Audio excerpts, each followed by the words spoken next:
Ladies and gentlemen, welcome to the Losers Lounge podcast. This is episode number 121. For the first time ever, this is going to be a podcast. Well, it could be record breaking like SummerSlam, but it could not. But it all depends on how we do. But for the first time ever, we're discussing All In. And in 2018, there was an event called All In, which we'll get to in a moment. But that set the tone for what would become AEW, All Elite Wrestling. And, well, here we are in 2023. 5 years later, there is the second edition of All In. Only this time, the event is called AEW All In London at Wembley Stadium. Without a doubt, record-breaking, historic, something that we never thought we'd see for a company that's not WWE. So, there's a lot to consider for this. A lot on the line. And AEW has all the pressure put on them for this one because, well, this cannot just be like their average pay-per-views. This has to be beyond anything they've ever done in order to be a success. All right? It's kind of like Avatar. Needed to be $2 billion in the box office in order to break even. For this case, AEW needs to exceed more than all expectations in order to break even. Well, that's a good way of putting it. Ladies and gentlemen, please welcome two-time Losers Lounge Member of the Year and Optimistic Hall of Famer, the heelest of Balors. Losers, Wembley Stadium, London. How are y'all doing? You all know who I am. I need to introduce myself, but thank you for the intro, Brother Maracle. It's great to be back on the podcast, and I am excited to talk about All In at Wembley Stadium, man. Very excited. Righty. That's what I'm talking about.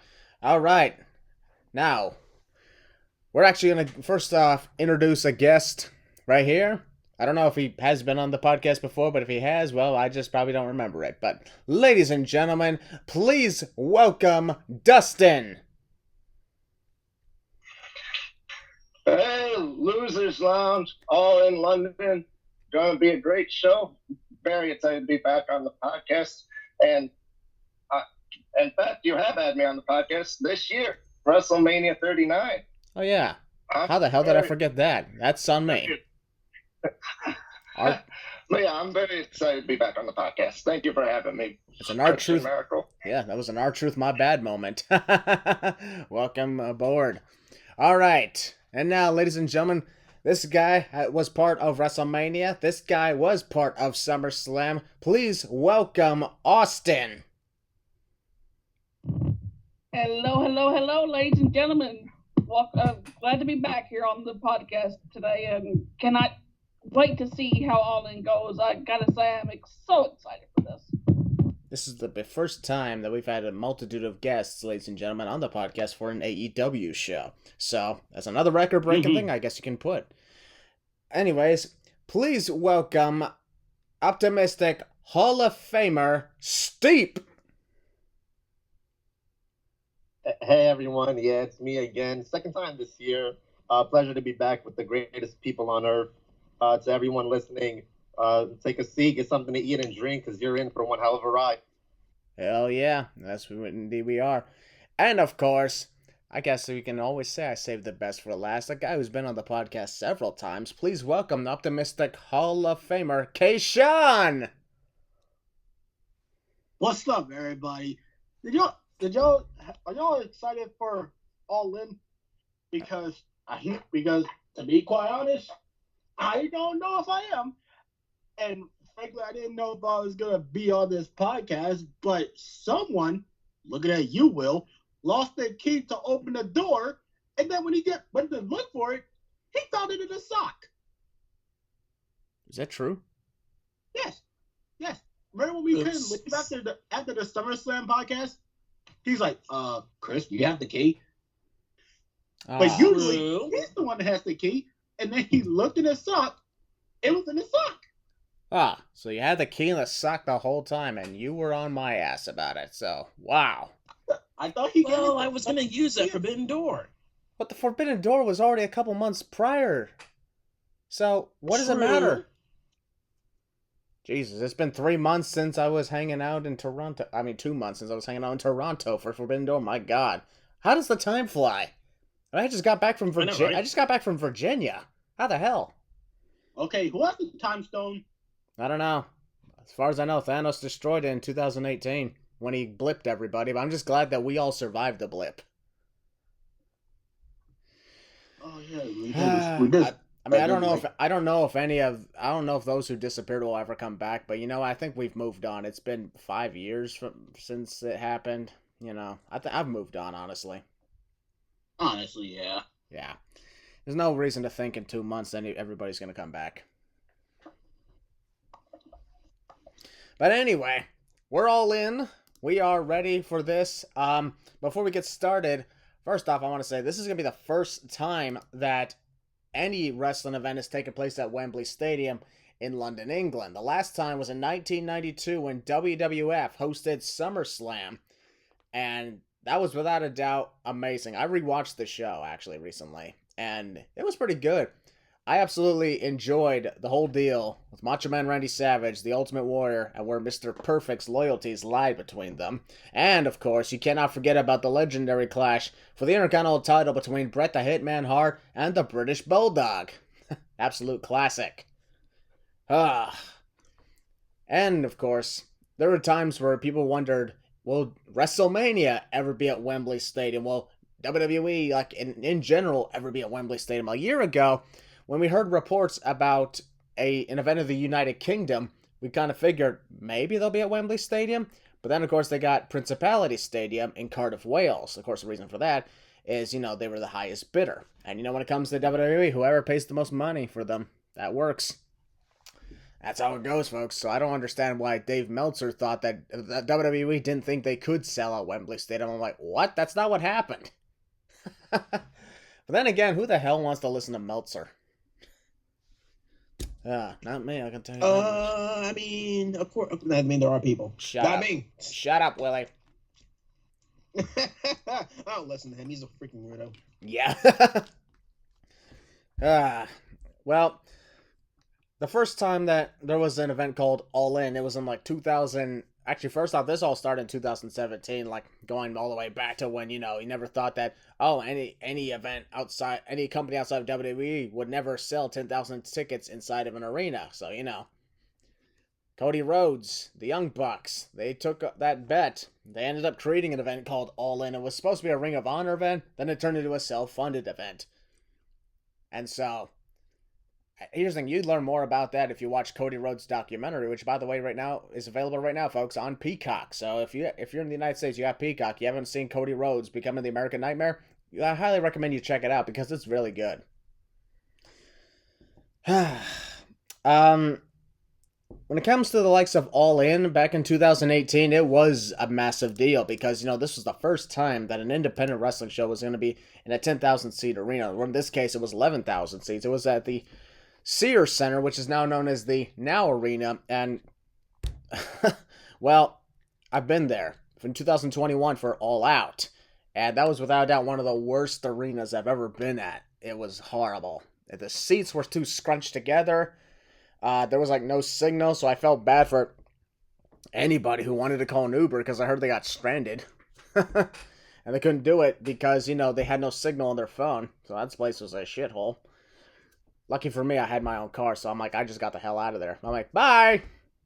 Overall, though, like, the whole deal with the Now Arena, they kept coming back to the place because, it's significant to the first All In. And when you look at the first All In, it was amazing. We never thought that they'd have so many wrestlers from, like, Ring of Honor, and then, like, New Japan Pro Wrestling and everything, and NWA. There was, like, so many people from many companies that are coming together, hence the title, All In. And of course, All In refer to the fact that this was Cody and the Young Bucks putting all of their, finances toward this event, make it a huge risk. And hey, it paid off really well for them. So that's the one thing we can be proud of.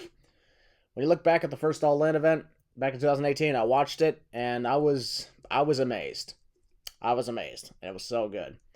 However, of course, the main event, of course, the whole big 6-man tag team main event got cut short for time because, they were closing in on the 4-hour time limit.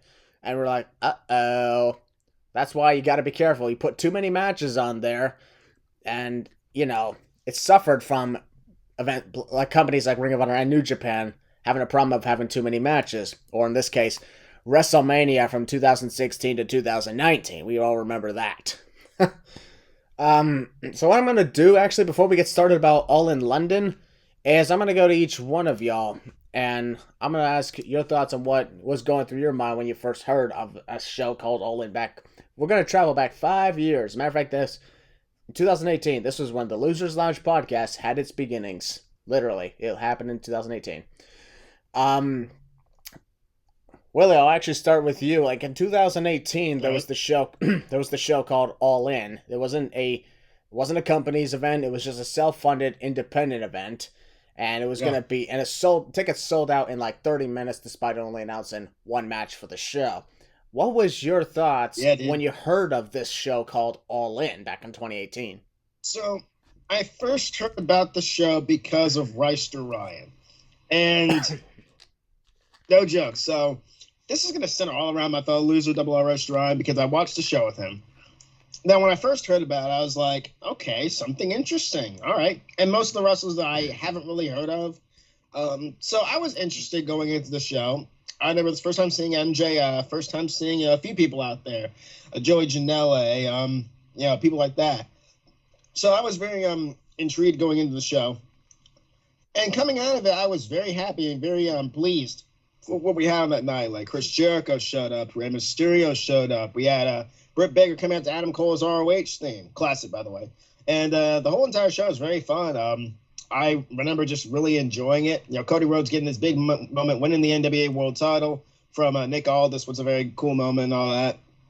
Back when I kind of liked Cody, so there's that. I do remember the show being very fun, and I was hoping maybe they could do something with this. Maybe they could my mind didn't spark a company, but my mind sparked another event. That's what I was thinking of. Let's do it again.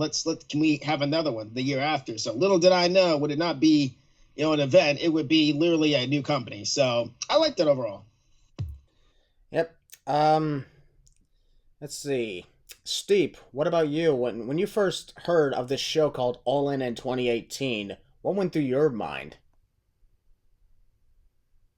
So, truth be told, I wasn't well versed in other companies at the time, but I did see the show the year after. But I still did hear people reviewing it. I saw the tweets and I saw the post about it. Even though I was really confused about what it was, because that was my first time really being exposed to outside companies from WWE. It sounded like it was a big deal, and it sounded like those who didn't know what was going on that it would be something to look forward to and be excited about. And considering where we are in this present moment, my overall reactions would be that it definitely did spark something new. It definitely did succeed, as you said earlier. So if I could go back and have an actual opinion on it, being a clean slate, I would probably look more forward to it. But considering I didn't know who the people were at the time, a large portion of them, I didn't know what was really going on. There was a lot of confusion. But I did hear a lot of positive feedback about the show. Yep, it was indeed. Dustin, what about you? When you first heard of a show called All In 2018, what went through your mind, assuming you heard of it at the time? I heard of the show. I heard there was a lot of positive feedback. It was a big gamble by Cody Rhodes and the Young Bucks, throwing all their chips on the table and seeing if it pays off, and it definitely did. I did see a little bit of the show. I did see Jericho's match. I seen Jericho. Rey Actually, wait, hold on a second. Mysterio's- Jericho didn't have a match. He appeared after a match. Yeah, It's okay. It happened a long time ago. Here, Rey Mysterio was there. Yep. Britt Baker coming out to Adam Cole's Ring of Honor theme. That was hilarious, to me at least. But yeah, it definitely succeeded in all expectations, and I was definitely thinking could be another event, but turns out it was a whole company. So I'm happy where they gone from the first All In show. Yep. The one thing, of course, that I still think is absolutely weird out of all this was how the hell can you get a bunch of people to chant "Holy shit" to a bunch of penis costumes like they did for Joey Ryan? If anybody even remembers who the hell that guy is anymore. So I sure as hell remember that. Don't want to remember it, but I sadly do. Anyways, Austin, what about you when you first heard of this show called All In 2018? What went through your mind? Really and truly, I'm kind of like Steve had said, I really and truly wasn't well versed into the whole other companies outside of the WWE thing, but the more and more I started hearing about it, the more and more good things I had heard, and but yeah, looking back years, or looking back how it whew, crap, how everything turned out years later, I'd say it turned out pretty good for, putting everything on the table and just watching how it watching how things played out. Yeah. It's understandable. Good. It's okay if you're having trouble finding the right words to say, because put you on this podcast, we put you on the spot. But you know what? It's all coming from the heart, and if it wasn't coming from the heart, it'd be a bunch of things you recited on a paper. So you know what? This is what matters the most, folks. Yes, sir. Real talk is what we're in for. Okay, I think also, now that you and Steve have a good point about it, since you guys said you guys weren't exactly into the whole deals with other companies outside of WWE, I'd really, now that I think about it, All In was like one of the first events where thousands, millions of people worldwide could start looking at other companies outside of WWE on like a full-time basis and actually see how much success that they can. Because, while Ring of Honor, Impact Wrestling, New Japan, they exist. They existed even then. They just didn't have exactly that same attraction as this show did, because it's something that had never been done before.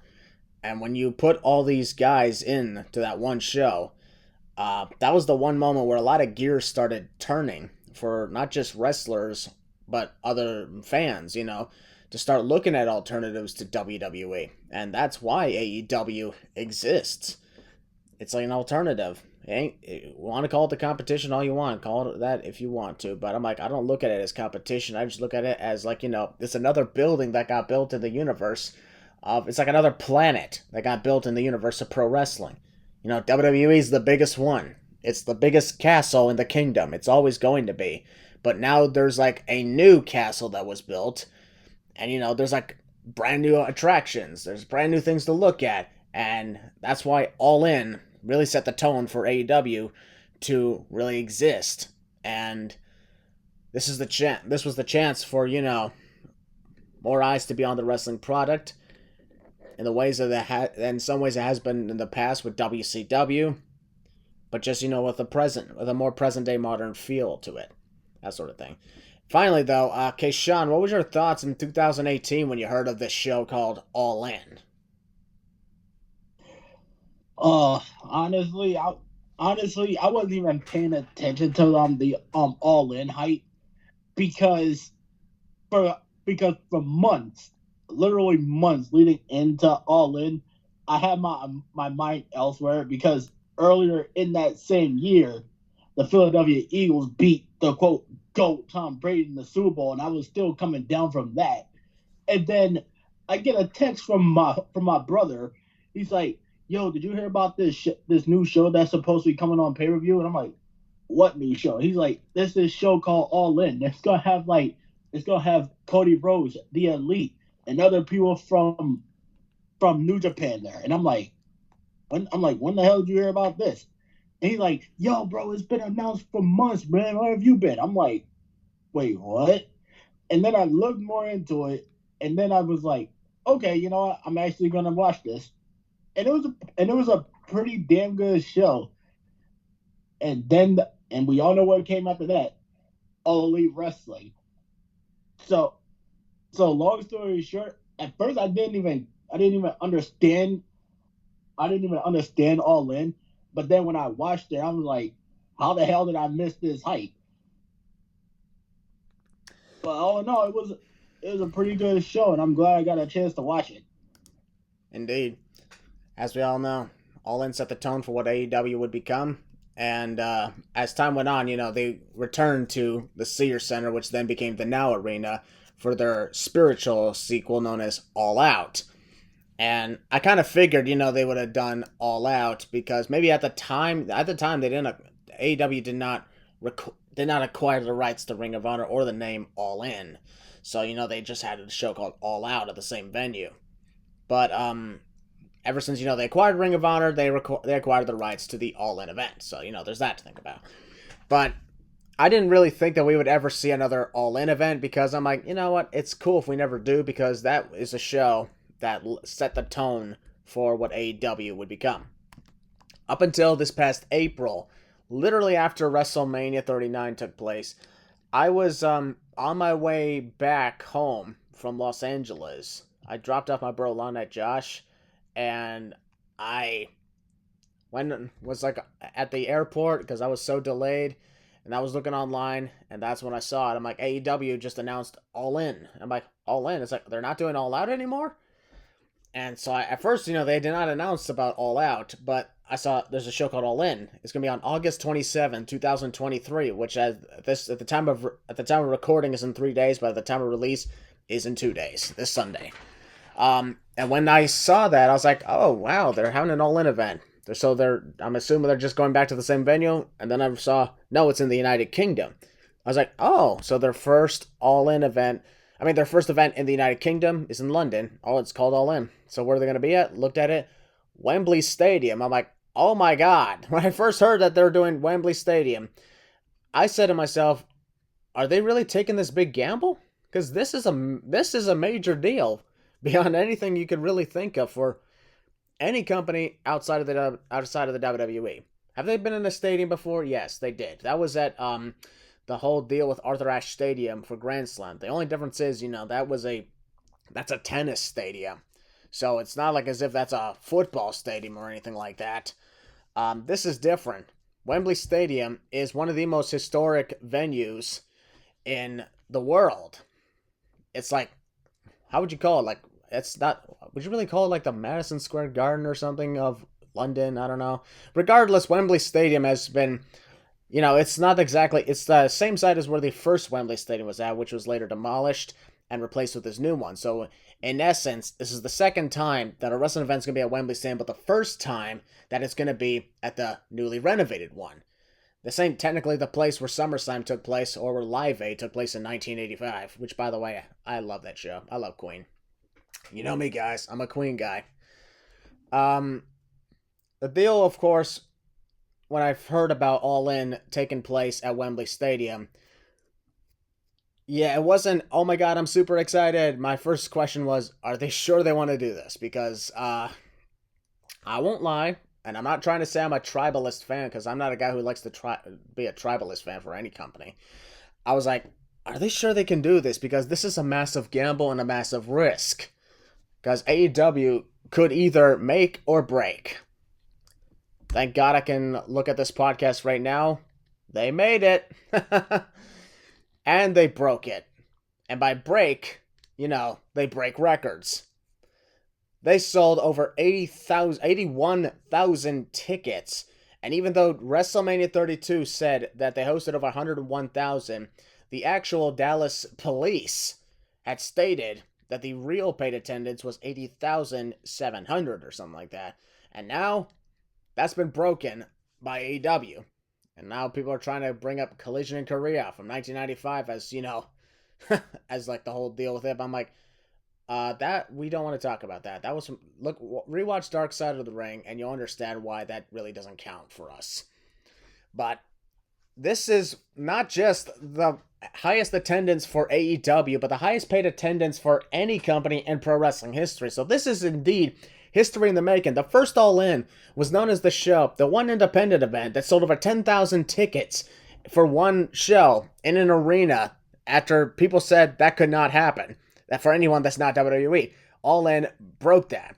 And now AEW brings back the All In name for their first stadium event. And it's not only just a stadium event, it's at Wembley Stadium in London, England.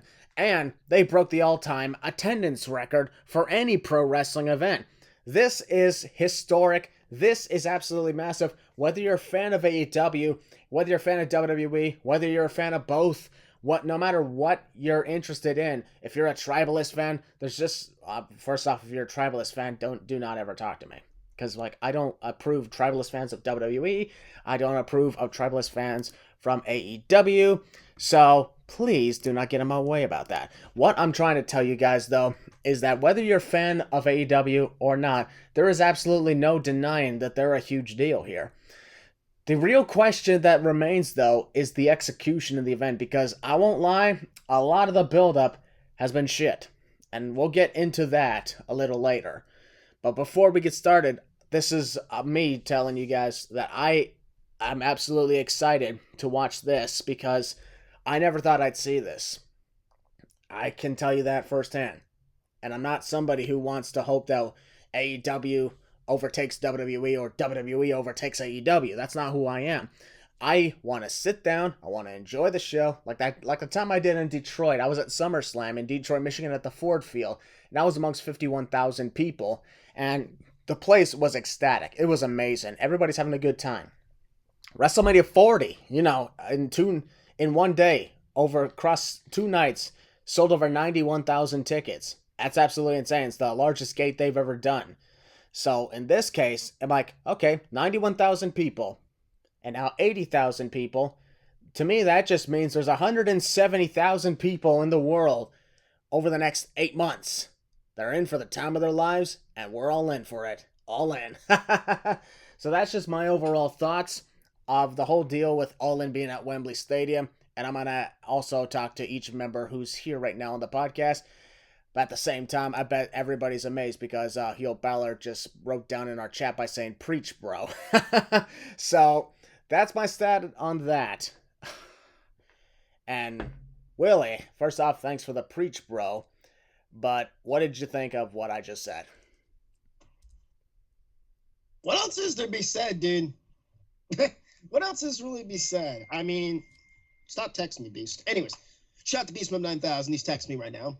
Anyways, yeah, like, what else is there really to be said on what you said? Like, the whole thing, when it was announced for Wembley Stadium, my first thoughts was like, oh my God, this is big. Like, they're actually going to freaking go out there and go big, legitimately, when they announced Wembley Stadium. Because I was thinking they were going to do that, Cavern Cottage or something like that. That was the rumor, apparently. Or some kind of cottage, apparently. Tony Khan's, or his father owns a few arenas over there. But still, anyways, yeah, like, when it was first announced, like, my thoughts were, this is a big deal. And my second thought was, like, I can't wait to see what the atmosphere is going to look like. And that's really, like, what I can't wait, honestly, for. I can't wait to see what the stage is going to look like. I can't wait to see, like, the sea of people out there at Wembley Stadium. This is a 90,000 seat stadium, folks. The biggest stadium in the UK, and that's insane. Like, the sea of fans is going to be incredible. The atmosphere is going to be incredible. The fans in general singing along the songs, reacting. The UK, you guys freaking rule. You guys are freaking awesome, regardless of the company, regardless of AEW, WWE, it don't matter. You guys freaking bring it. You guys are awesome. And I am just, wow. It's a huge gamble, like you said, Christian. And are they going to knock it out of the park? We're going to find out. Like, yeah, like, I can't wait, honestly. That's pretty much all I can say. Oh, you've already said everything I was going to say, but yeah, that's all I got to say about the whole thing, honestly. Good for them. Of course, that's always a good way of putting things. Okay, Sean, what was your overall thoughts when you heard of the sequel to All In and also the whole deal with Wembley Stadium and everything that's transpired since then? You know, when I first heard about the sequel to All In, I was like I don't even think they mentioned where, like, either they did, I just wasn't paying attention for like the first week, and I'm like, okay, they're doing All In again. Maybe as good as the first one. And then Will told me, he was like, you know it's gonna be at Wembley Stadium, right? I'm like, no, it's not. And he was like, bro, yes it is. And then I literally had to look it up, and I was like, oh my God, dude, you're not freaking lying. And then I was like, okay, let's see what they can do. And obviously the ticket sales speak for themselves. What they could possibly be doing there from All In London. And so I'm just like, okay, let's just see how the show holds up. And that remains to be seen this Sunday. Yes, indeed. So Austin, what was your thoughts on AEW heading over to Wembley Stadium and everything that transpired? You and Will pretty much hit the nail how's that saying go? Hit the nail on the hammer there? Yeah, pretty much. But I still can't wait. Yes, there you go. Nail on the head. What the hell are you? Whoa. Okay, Sean, where are you going with this? You know what? I don't want to know. That saying. That's how my teacher used that saying when I was in middle school. Oh my god, your teacher may need to be investigated. I'm just kidding. Anyway, y'all pretty much hit the nail on the coffin there. I just can't wait. Nail on the coffin is sealing the fate, actually. Yeah, it's okay. Okay. Yeah. Anyway, I just can't wait to see how that crowd is going to be on Sunday. The roar of the crowd, the chants, everything. How everybody's going to be come Sunday, because we all know crowds over there can be nuts and take over the shows, which honestly I can't wait. So there you go. Can take over the show, or in this case, most likely will, because, well, this is not just like 20,000 at the O2 Arena. This is 80,000 at the Wembley Stadium, and well, you guys heard the crowd in my kingdom of Toronto for Forbidden Door, and if you thought that was a wild crowd, I called it one of AEW's best crowds ever, and I even said I think this is going to be number one for a while until All In arrives. And, we're going to be second only to them. Now, could you imagine? It's absolutely wild. Their last pay-per-view was in Toronto. Their next pay-per-view is in London. This is absolutely insane. The fact that AEW is now even doing international pay-per-views, just like WWE is doing international pay-per-views. I like the idea of doing that to give more people the chance to, actually attend these shows, to give more people a chance to expand their horizons. I like where they're going with that. So, Dustin, what was your thoughts on All In heading over to Wembley Stadium and everything that transpired? When I first heard that they were going to do the second All In show, I was like, okay, let's see if they can do better or maybe on par with their first All In show. And then I saw that they're going to do in Wembley Stadium. I was hyped. I was like, yeah, that Wembley crowd is going to be insane for this show. I can't even picture in my mind how good it's going to be. It's Wembley and the UK in general have some of the best, it's probably the best crowd in the world. So no matter what company is running an event there. So I'm definitely looking forward to seeing the stage, seeing the crowd being all riled up, seeing how the show plays out. And yeah, what else is there pretty much to be said? Yep. And finally, Steve, everything that transpired with All In, with London, with Wembley Stadium, what did you think about all this? So my overall feeling when Tony Khan had that special announcement on Dynamite, I honestly thought it was going to be like some type of TV deal or something like that, or like a streaming service. So I wasn't expecting him to announce that they're going to Wembley for All In. My overall feeling was, good for AEW. This is big. And I was two ways about it, because there was one side of me that was like, this is a big leap. He's taking a giant risk with this if it's going to do well. And there was the other side of me that was like, oh, well, maybe they can prove me wrong, which standing here at this present moment in time, 81,000 tickets, that is something really huge for them. I had this conversation with a couple people a few days ago, and the McMahons took a big leap with WrestleMania 1. We talked earlier, Cody and everyone who was involved took a big leap with All In, the first time they came around. So the fact that, they pulled the trigger and they decided to do it anyway, and it succeeded. They've done step one on bringing in the people for the attendance and having the big gate that they do, and now step two is how the actual show is going to go down. So I do have my hopes, my expectations a lot higher now than when this first came around, considering that, it's looking to be a success. The build hasn't been quite the best, but, I mean, whatever goes down on Sunday, I just know everyone there, everyone watching, it's going to be a fun time for people all around. Yep.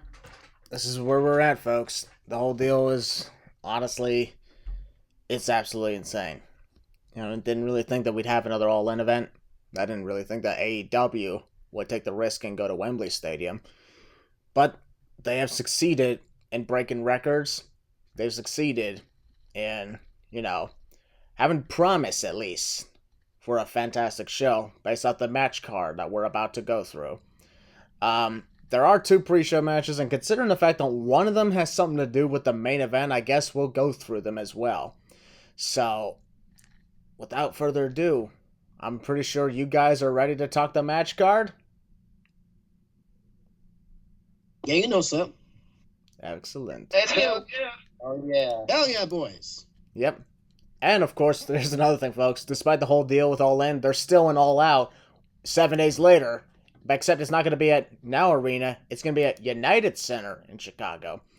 This is going to be another big gamble because AEW, this is the first time they had a pay-per-view 1 week after the other. And you're like, uh-oh. Last time I saw something like this, remember when WWE had SummerSlam and Payback, which is conveniently the next pay-per-view that's coming up for WWE, which we'll be talking about next week as well. Payback and SummerSlam in 2020 was 1 week apart from each other. And it's absolutely wild. This time it's not like that. But this is AEW, perhaps their biggest event ever. And then All Out is 1 week later. They're going to have to fill up those cards in a 1 week span. So AEW, once again, they're all about taking major gambles, but they have managed to play poker pretty good. So here's the hoping that they can have a good hand. And now, folks, it's time to talk the match card and the build-up. And like we mentioned, when this month began, there was one match, if we're lucky, that was made official.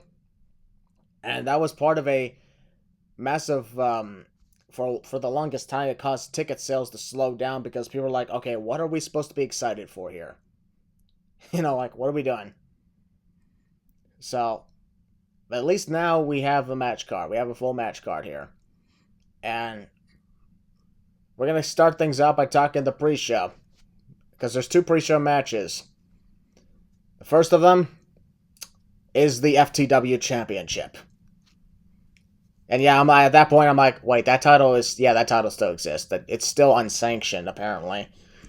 And I still don't get it. Or another way of calling it, I call it the WTF title. But at the same time, I also call it the title that only ever changes hands once every July. Because look at the history. It only changes hands once every July. Someone holds on to it for a year, then drops it in July of the next year. That's kind of how it works. So expect Jack Perry, the current champion, who's taken on Hook. Expect him to hold on to the title for, a year or something, I don't know.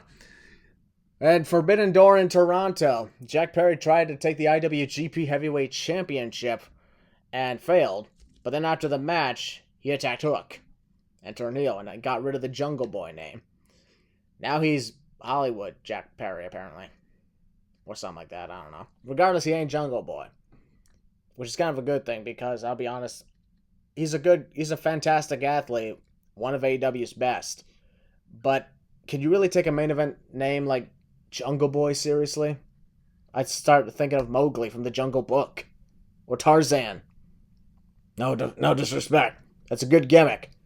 But it's not something I would look at a guy for a main event player. Jack Perry, on the other hand, depending on how he goes, this could actually work. But as for this, let's be honest. It's just a match that we're just starting to get it out of the way. I'm not really that interested in the FTW title picture. It's just going off as it is. I did like the little running chase scene they had in Hamilton. That was fun, though.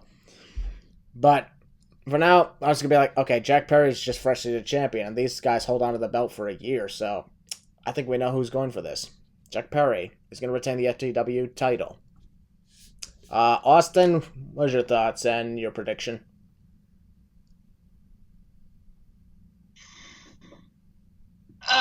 Really and truly, I don't have any thoughts on this. I'm just going to go ahead and get straight to predicting and say Jungle Boy's going to retain. Understandable. Guarantee if this keeps happening for all the other matches, it'd be like we spent the first 40 minutes of the podcast talking about how amazing All In is, and then we spent the next 20 just running through the matches and out of nowhere. So, short podcast, just kidding. It depends on how things go. Might be the shortest podcast. Well, we've already passed the shortest podcast, so that ain't gonna happen. But Keishan, what was your thoughts on the FTW WTF thing? First of all, why the hell did they even bring that back anyway? They should have got rid of that damn thing the second Team Taz disbanded. God, I remember my brother Eric. When he grew up, Taz was the FTW champion in ECW, and I was looking at FTW championship matches on Peacock, and I was like, yeah, in the 90s this made way more sense, but now no. I'm not even gonna bullshit you. This match, I could really give two shreds of a doo-doo about this match, so I guess I'm gonna just go with Hook, I guess. Oh wow, expecting a new champion. Next to Taz, he'd be the only two-time champ, which would be ironic. Since that's his father. Yep. All right, Dustin, who do you got in the Jack Perry Hook match? I don't really care for the whole FTW or WTF title picture. It's just there to be there. I'm with Kashawn. I'm going Hook as well. You might as well have him be two-time champ just like his father. All right, then. Steve, what about you? I don't give a damn about him or this title. Like pretty much everyone else has said. I have Jack Damn! Wait a minute, Steve. Carmelo Hayes ain't on this show. Oh crap! Oh, not that him. Not that him. My apologies. I just have Jack Perry retaining. All right, and Heel Balor. The Jungle Guy next. The Jungle Guy next. Okay, anyways, the second pre-show match is the match that has implications for the main event. So this, we might have a couple of things to say about this. The Ring of Honor World Tag Team titles are going to be on the line. Mark Davis and Kyle Fletcher of Aussie Open are taking on Adam Cole, baby, and MJF. Better than you, baby. And you know it. So, as we all know, MJF and Adam Cole, we're going to go back to talking about them in the main event because they're facing off against each other for the world title. This is very interesting because, I did not expect them to be wrestling twice. Once on the pre-show and once in the main event. And if I'm being perfectly honest, I'm not exactly the biggest fan of it. Because I don't get why you would do that. And I really think that they should have just left it as MJF and Adam Cole in the main event rather than having to see them twice. If you're trying to get more people onto the show, then why would you do this? I get the whole story. It is actually a very intriguing one. Perhaps one of AEW's funniest things they got going on with their tag team. And I look forward to their main event and how they're going to perform. But, I'm just not the biggest fan of the whole deal with them challenging for the Ring of Honor tag team titles and the pre-show. So, I guarantee perhaps maybe there's they'll probably do this because maybe one of them's going to betray the other so we can actually have some actual heat going into their match. I'm like, do we really need it? Do we really need the heat right now? Because I like where we're at. I like where we're going with this. And I really don't think we need heat because that's just making it obvious. And I remember when they failed to win the AEW tag team titles, I thought, okay, that's going to be the moment where that's going to be the moment where, MJF is going to probably turn on Adam Cole or vice versa. But it didn't happen. They became closer. And at that moment, I was like, okay, I like where this is going. I just don't want to get it to a position where, you're thinking, now they're definitely going to betray the other. And I'm like, I don't want that. I just don't want it. There's nothing wrong with not wanting that. But it is what it is for that case. Because I think Aussie Open is just going to retain their Ring of Honor tag titles. The match is obvious. The story is kind of also obvious. Or I could be proven wrong. I have been proven wrong in the past. So, Willie, what's your thoughts on the main event of AEW All In also competing on the pre-show for the Ring of Honor tag titles? To quote Randy Orton from 2009 with this thing with Kofi Kingston, stupid, stupid, stupid. I understand, you want to put, Wait, back up. Hold on a second. Did you say 2009? Yeah, 2009. Wasn't that in 2019 when he said stupid, stupid, stupid? When? I don't know. He was feuding with him in 2019 when Kofi was WWE champion. Randy said that in the interview. Stupid, stupid, stupid. Well, 2009, 2019, yeah, kind of, pretty same deal. But still, my point stands, That's 10 years apart. 2000 what? Yeah, 10 years apart, but go ahead. Damn, that's wild. Anyways, I just don't understand, obviously, what Khan's trying to do with this whole thing. I get the story, which has been very fun. I'll talk way more about that when we get to the main event. Obviously, the main event's in this thing right here, but still, I'll talk more about Adam Cole and MJF when we get down there. But I just don't understand why Tony Khan's trying to do this. I understand you want everyone on the card and stuff like that, and I appreciate kind of what they're trying to do with this, and I appreciate them implementing the story into the pre-show, but you couldn't have anything else on the pre-show, like outside of the FTW title or whatever, that thing that nobody cares about, honestly. I don't understand. It's going to be a good match. I mean, I don't know much about Aussie Open. I really don't. But, of course, I'm calling MJF for the best thing going, in my opinion, right now in wrestling, outside of a few other things. But it's going to be good, I guess. And I do see some shenanigans. I do see the miscommunication, and the tag champs are going to retain. If Adam Cole and MJF win the tag titles, first I'm going to laugh. Second of all, those titles are dead, just like ROH. And 3, that's it. Next person. Next person, indeed, will be Dustin. What's your thoughts on the Ring of Honor tag team title match and the fact that the main event are competing on the pre-show? I just don't get why the main event of All In is competing on the pre-show where, knock on wood, potentially injuries could happen. I don't want that to happen, but potentially. But anyways, definitely Aussie Open are retaining. There's going to be miscommunications like Balor said, and Aussie Open's just going to retain, that plain and simple. All right. Austin, what's your thoughts on all this? I don't like it one bit because there's a potential where either injuries can happen and it'll oh fuck! I didn't even think about that. What? Yeah. Anyway. Yeah. Finally popping in, boys. There's one thing I forget to mention. This is a little bit important. They're wasting the pop. I know it's like that's stupid to really think about. They're wasting the pop, if that makes any sense, for the world champ, the challenger, and all that.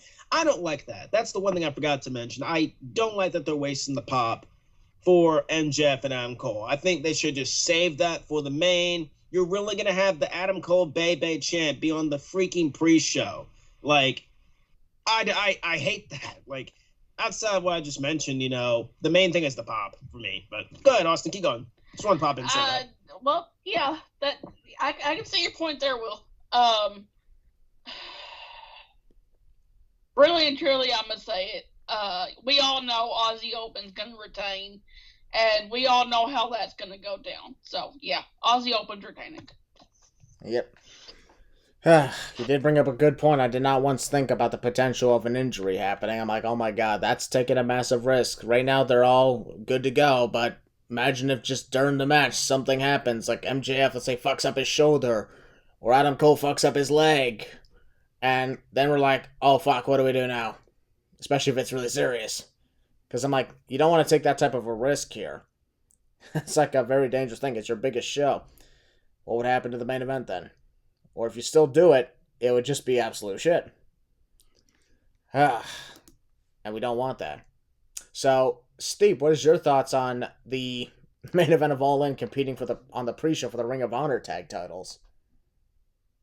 Just like everyone else said, I don't see why your main event is in your pre-show for the tag titles. As far as this match is concerned, like I think it's going to be a clear, obvious that Aussie Open retains. And I honestly think this is just a cheap way of trying to add more to the story of Adam Cole and MJF, how, they were putting in a tag team in the beginning, and then they were not too fond of each other, and then they became all of a sudden best friends. And following the story the last couple of weeks, the contemplating one turning on the other. So I honestly think this is just a last-minute way of trying to add more friction between the two of them, which I don't think is really necessary considering there's already enough of that going on. I just don't see why your World Championship match is competing for the pre-show for dead tag titles. It's like, what's their placement? Are they main eventers? Are they jobbers? It's just all really confusing. Yes, indeed. And of course, finally, Sean, what's your thoughts on this? Oh my God. Like, this is what I swear, if this fucking airplane does not stop flying over my house. Sorry about that. I was ordering some things and they had to fly it over, so that's probably what's going on. Hey, for the record, there are things I need. I'll tell you about them later, but there are things I needed, okay? Okay. All right.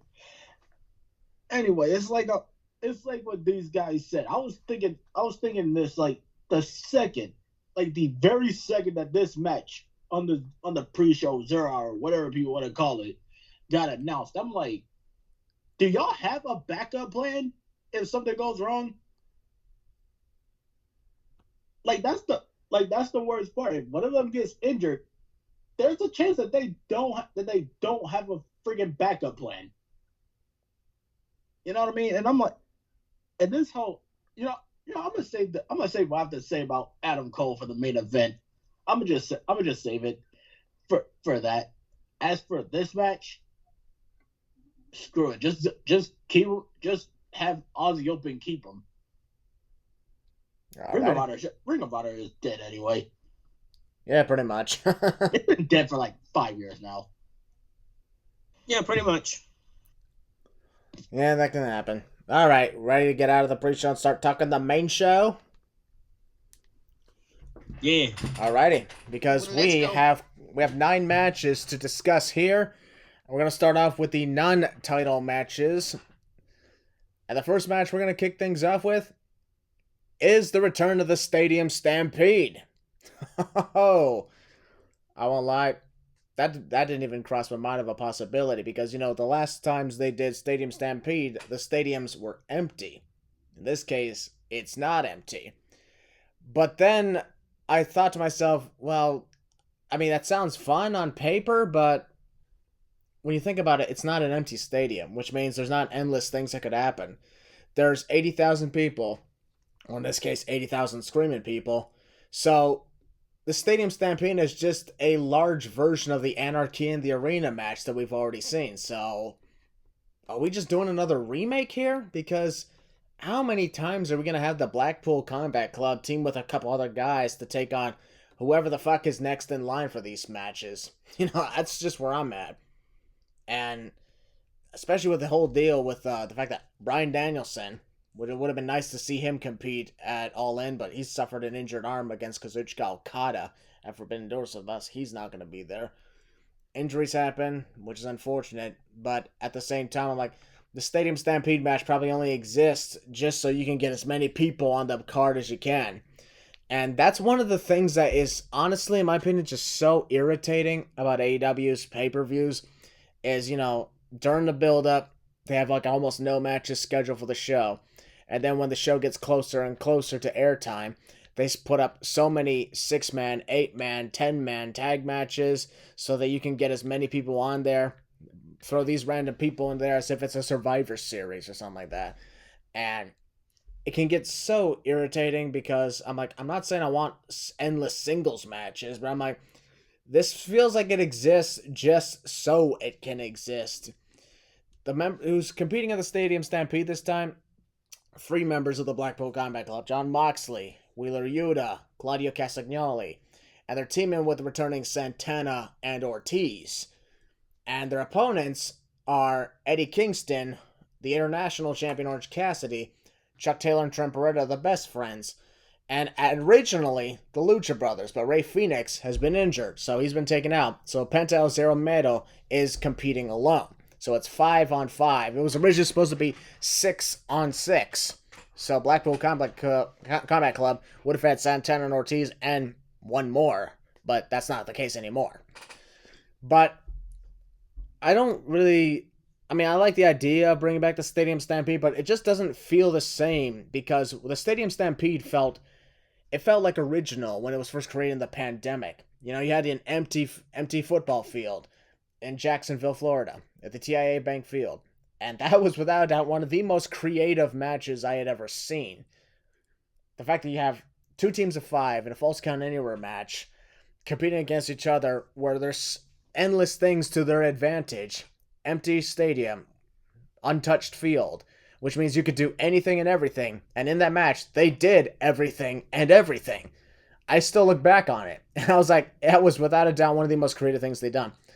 They did the Stadium Stampede in 2021, and for the most part, it was fun because it was inside the empty stadium, but the Daly's place, which is attached to the stadium, was full of fans. So eventually they came into the arena, and I'm like, okay, it's less of a Stadium Stampede now.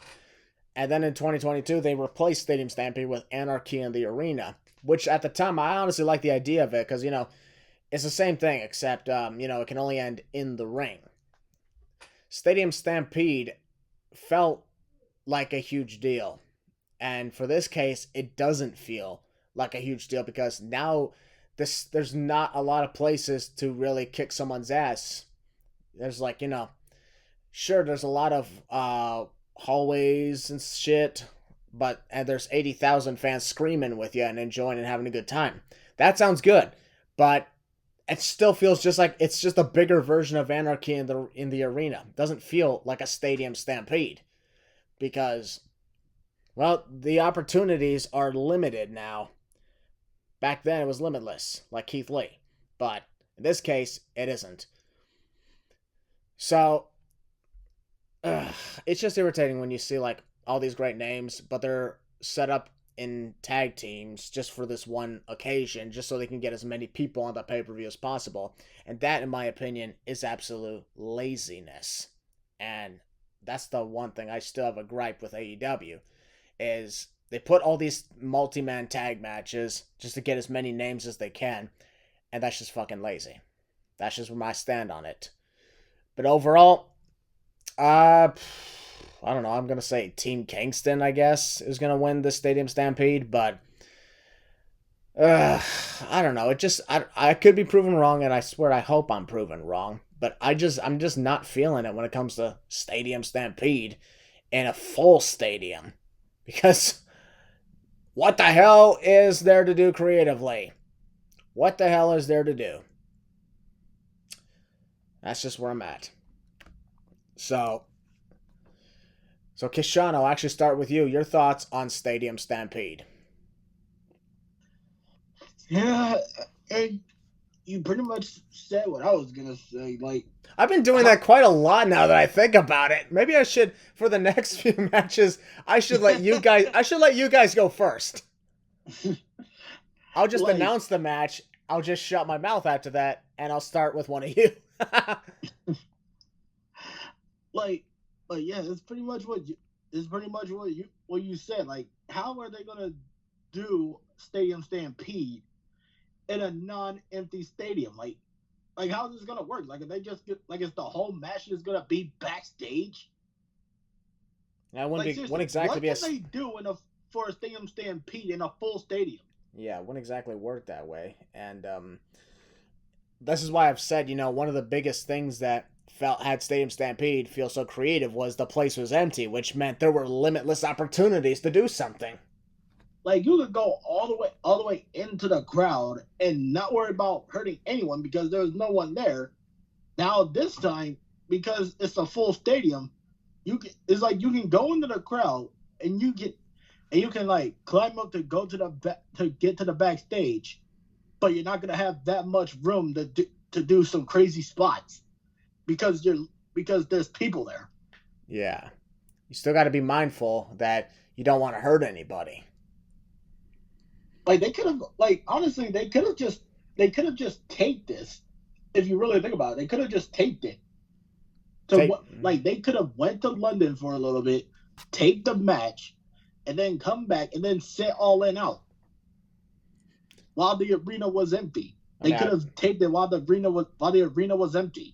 Well, I mean, on paper that does sound good, but for the people who probably want to be there to see it live, that's probably a different story. But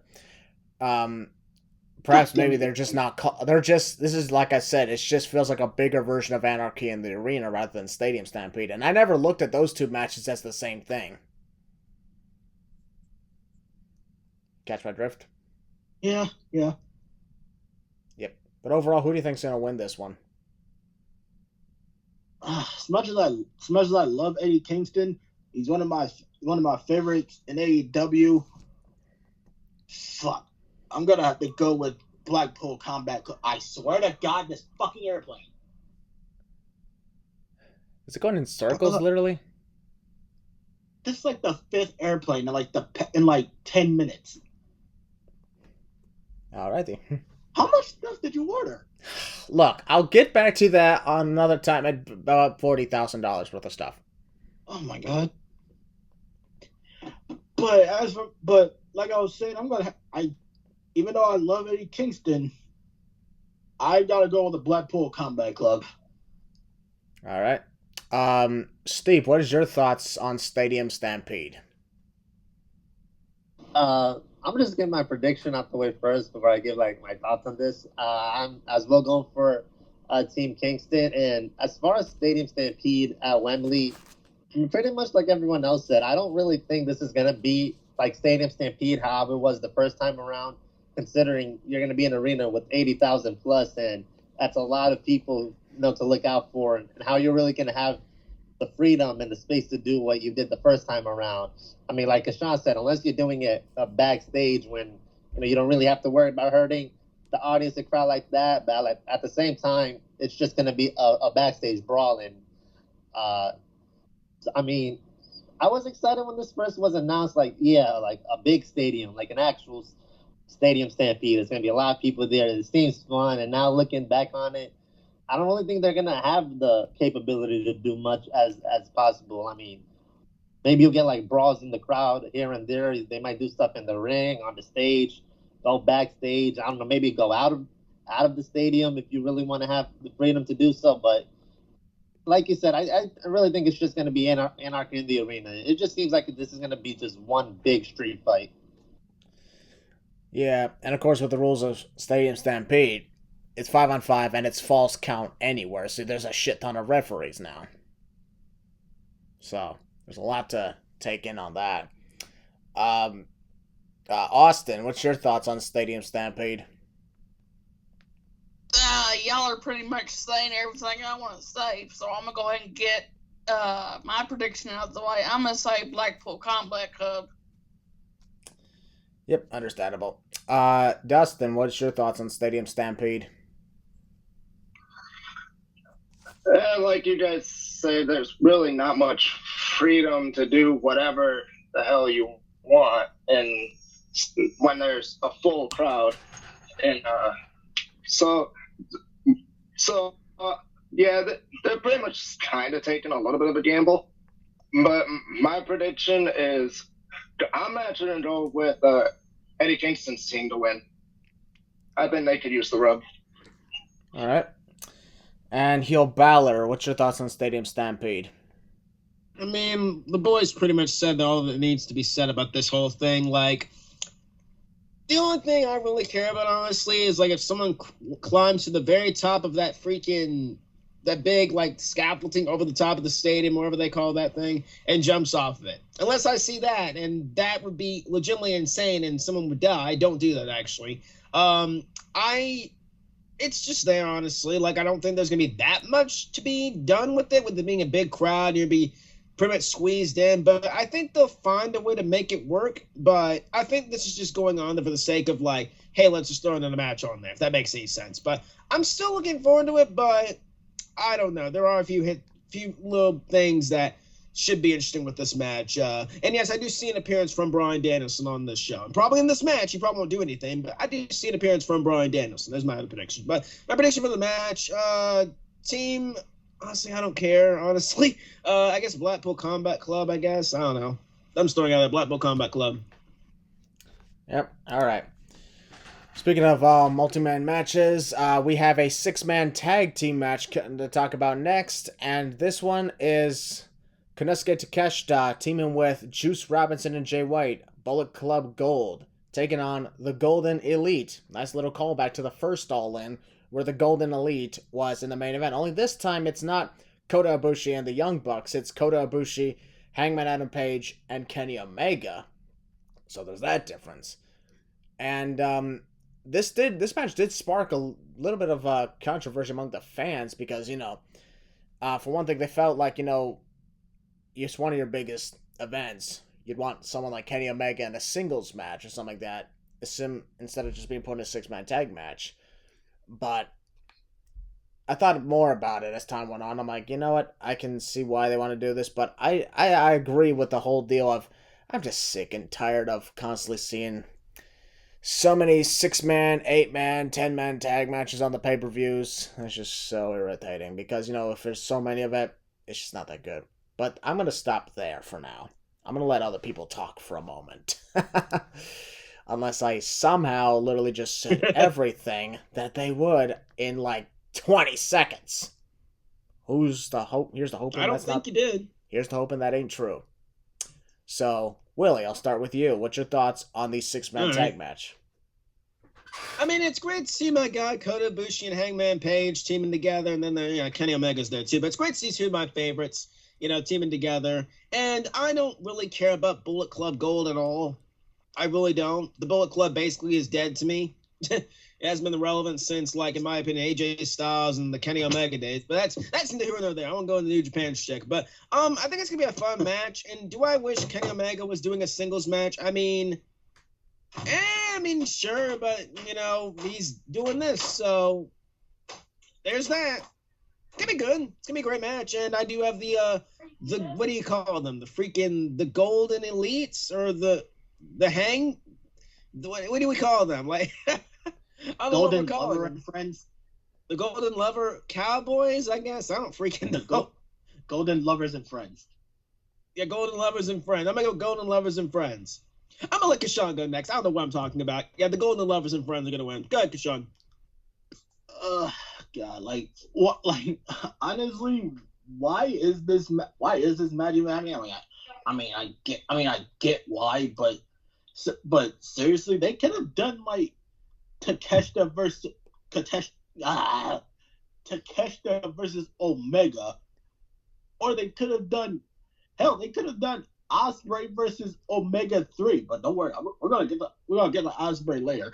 But still, like why does this have to happen? And as far as the whole Bullet Club Gold, why? In my opinion, the Bullet Club is literally turning into the NWO because their last thing, they are really overstaying their welcome. If you really think about it, Bullet Club should have been dead like 2 years ago. It should have been dead. It should have been long dead. But that's neither here or there. As far as this match, God, I don't even know who to pick, but fuck it, I guess I'll pick the Golden Lovers and Friends, I guess. All right, Dustin, what's your thoughts?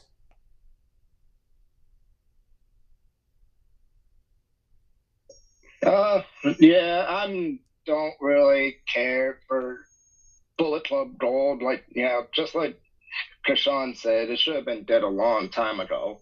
But that, like you said, neither here or there. It's going to be great seeing Kenny and Hangman and Ibushi team up. And not gonna lie, I kind of want a singles match between Kenny Omega and Jay White. That's like one dream in the future. But as far as what I think, I think it's gonna be Kenny, Ibushi, and Hangman. Definitely gonna win this match. I do want to add my input on the whole thing, and like, there's just something that, I don't know, there's just something about the match that, like, it's intriguing, but again, like, I just want to know kind of why it's happening, if that makes any sense. Like, I mean, boys, if y'all want to jump in, everybody can jump in on this. Like, why? Why? Yeah, I'll be perfectly honest. I'm one of the guys that would have honestly loved to have seen the Kenny Omega versus Konosuke Takeshita match one-on-one, especially on their biggest show. Although I heard reports they might do it at All Out. I'm like, really? Talking about a waste of the pay-per-view. Yeah, I'm like, here's the thing. On All Out, you'll have perhaps one of the biggest dream matches. But on All In, you're just going to have a random six-man tag team match. Exactly. When you put it that way, it does sound very stupid. You can have the six-man tag match at freaking All Out if you want to. I don't fucking care. Yeah, like just flip the cards around. Yeah. I seriously don't see why this six-man tag literally couldn't wait another week, but what do I know? I mean, that's just them putting all their eggs in one basket. It goes back to what we've said before. Like, the problem is that Tony Khan basically said, hey, let's do 2 shows back-to-back, which I understand you're trying to take a gambling risk, and I do appreciate that, but at the same time, like, couldn't this all be put into one show? Like, if that makes any sense? I don't know, man. It's very, very weird. Yeah, it can be. But also, Steep, I wanted to ask, since Steep is back, I want to ask your thoughts on the Golden Elite versus the Bullet Club Gold match, the Gold Dust match. See, even Christian forgot that name. Honestly, just keep it short and simple. I'm going for the Golden Elite. I honestly don't really see the point of this 6-man tag happening. Like you guys said, it could have waited one more week. It could have done the Takeshita and Omega match instead. I mean, yeah, this is a match on the main card that I really don't know how to feel about it. I just don't see the purpose of it. Yeah, that's fair because, like, you know, it's not like people want to say, like, oh, you're just complaining for the sake of complaining. I'm like, no, here's the thing. We understand that on the biggest one, perhaps the biggest show you got, you'd want one of the biggest matches you can put on there. Kenny Omega versus Konosuke Takeshita is an example of something that would be absolutely mind-blowing to the 80,000 people in attendance compared to just a random 6-man tag match. It'd be like having The Undertaker or something competing in some 6-man tag match while defending his undefeated streak at something that's not WrestleMania. And you just don't do that. It's like having Shawn Michaels versus Undertaker. I'm not trying to compare those two together, but it'd be like, you know, putting Shawn Michaels and The Undertaker against each other, let's say Backlash, and they're teaming up in a tag match at WrestleMania. It just doesn't fit. On the biggest show, especially if this is the highest paying crowd of all time, you want the biggest matches you can think of on there, not, you know, more and more 6-man tag matches. So this is, the way I see it, understandable constructive criticism. All right? I'm not saying that AEW is shit for this. I'm just saying it's a wasted opportunity. It's not something that really piques my interest. I'm not interested in this type of 6-man tag match. Do you want to get as many people on there as you can? Fine. But at the same time, not everybody has to be on it. I mean, you couldn't have just made, I don't know, a fucking battle royal or something to get the rest of the names in there or something. I know you did that at the first All In, the over-the-budget battle royal. I remember that.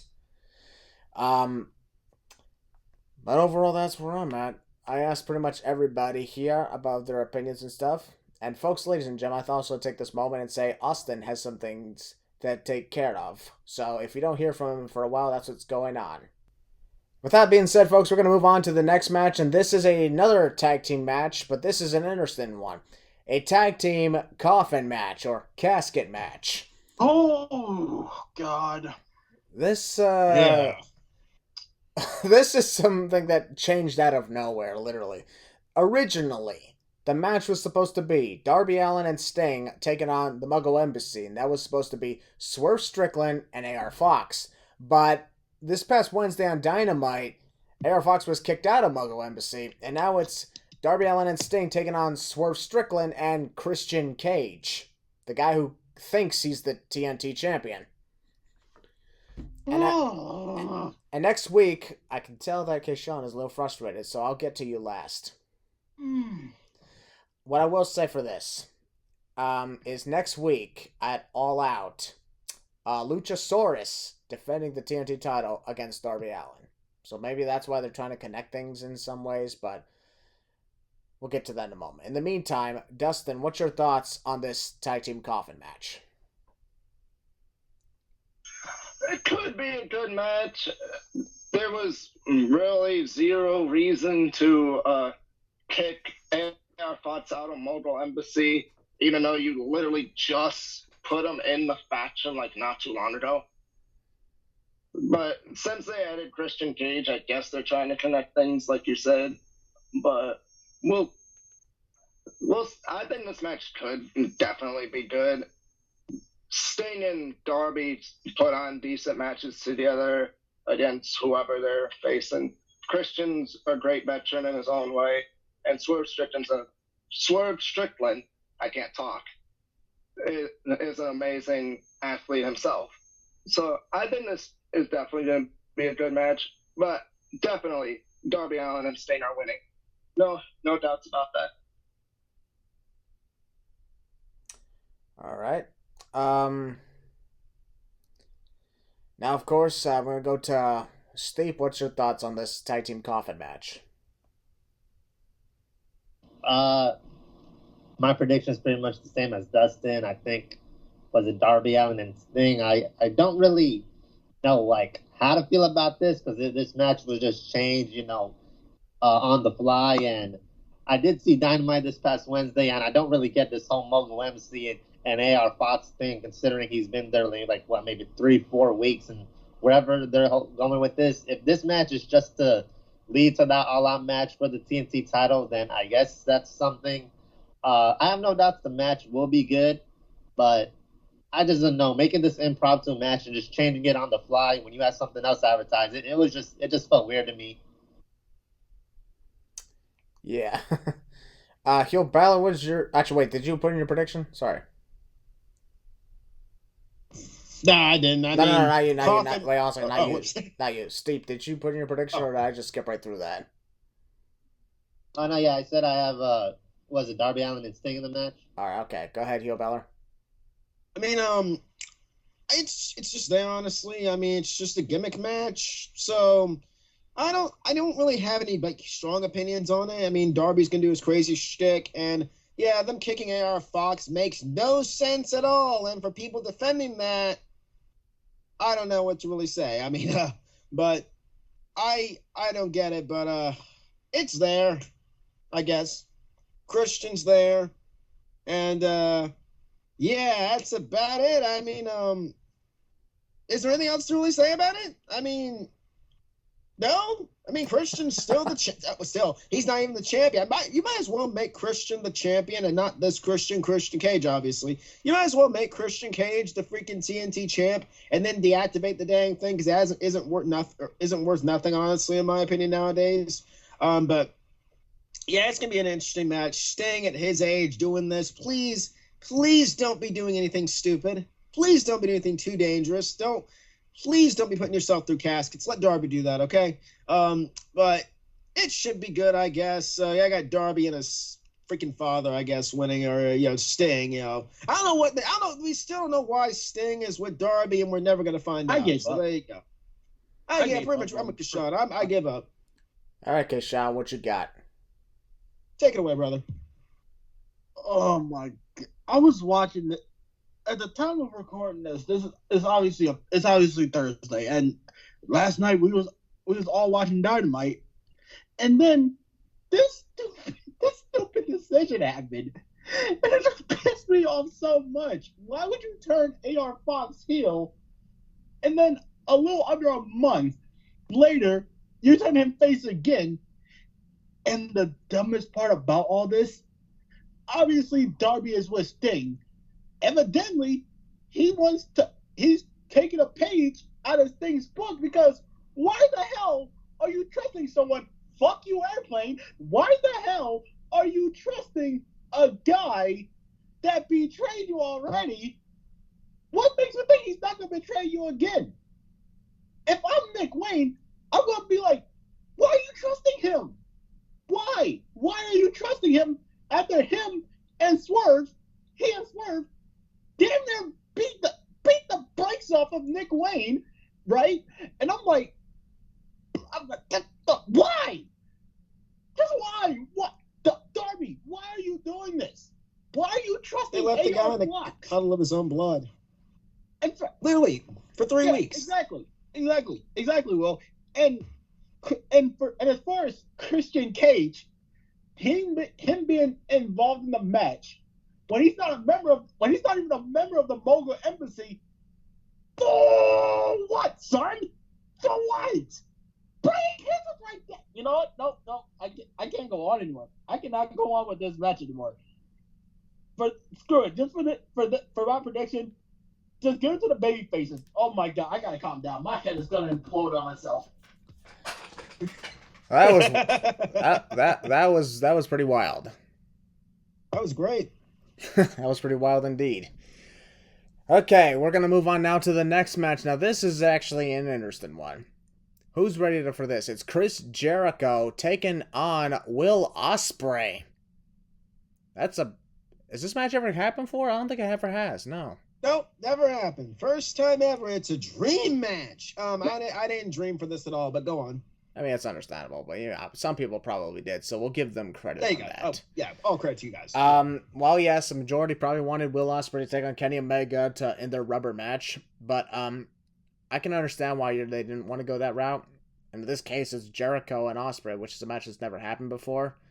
Their little contract signing was actually interesting. However, no offense, Chris Jericho, but this event is not bigger than WrestleMania. It never will be. Sorry.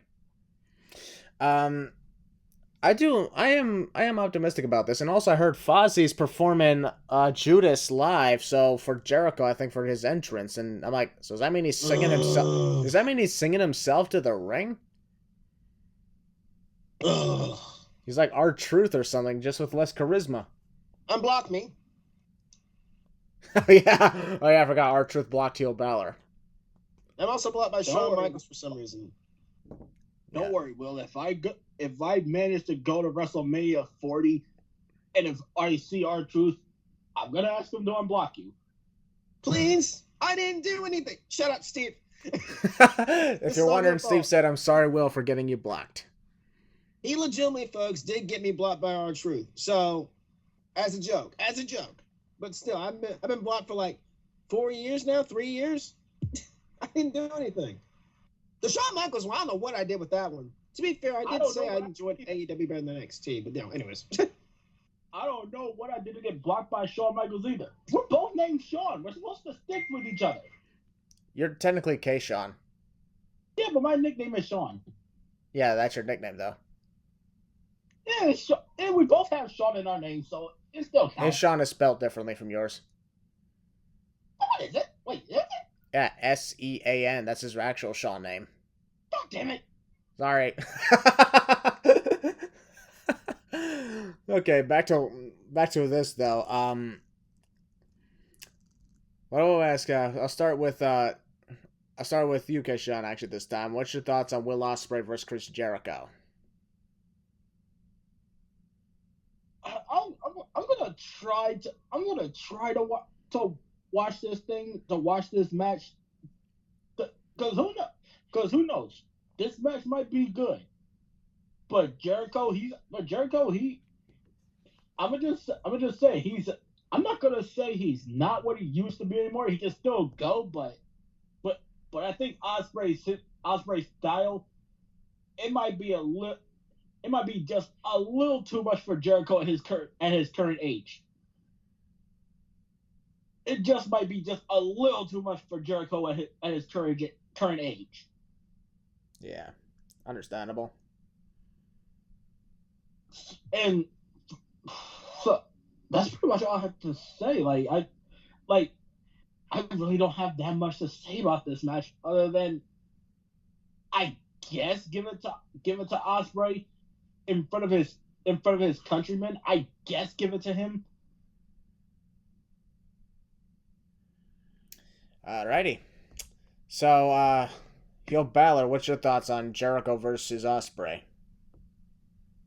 So when this was announced, when this was rumored, I groaned and I'm like, joy. All right, Ospreay's going to carry the match, duh.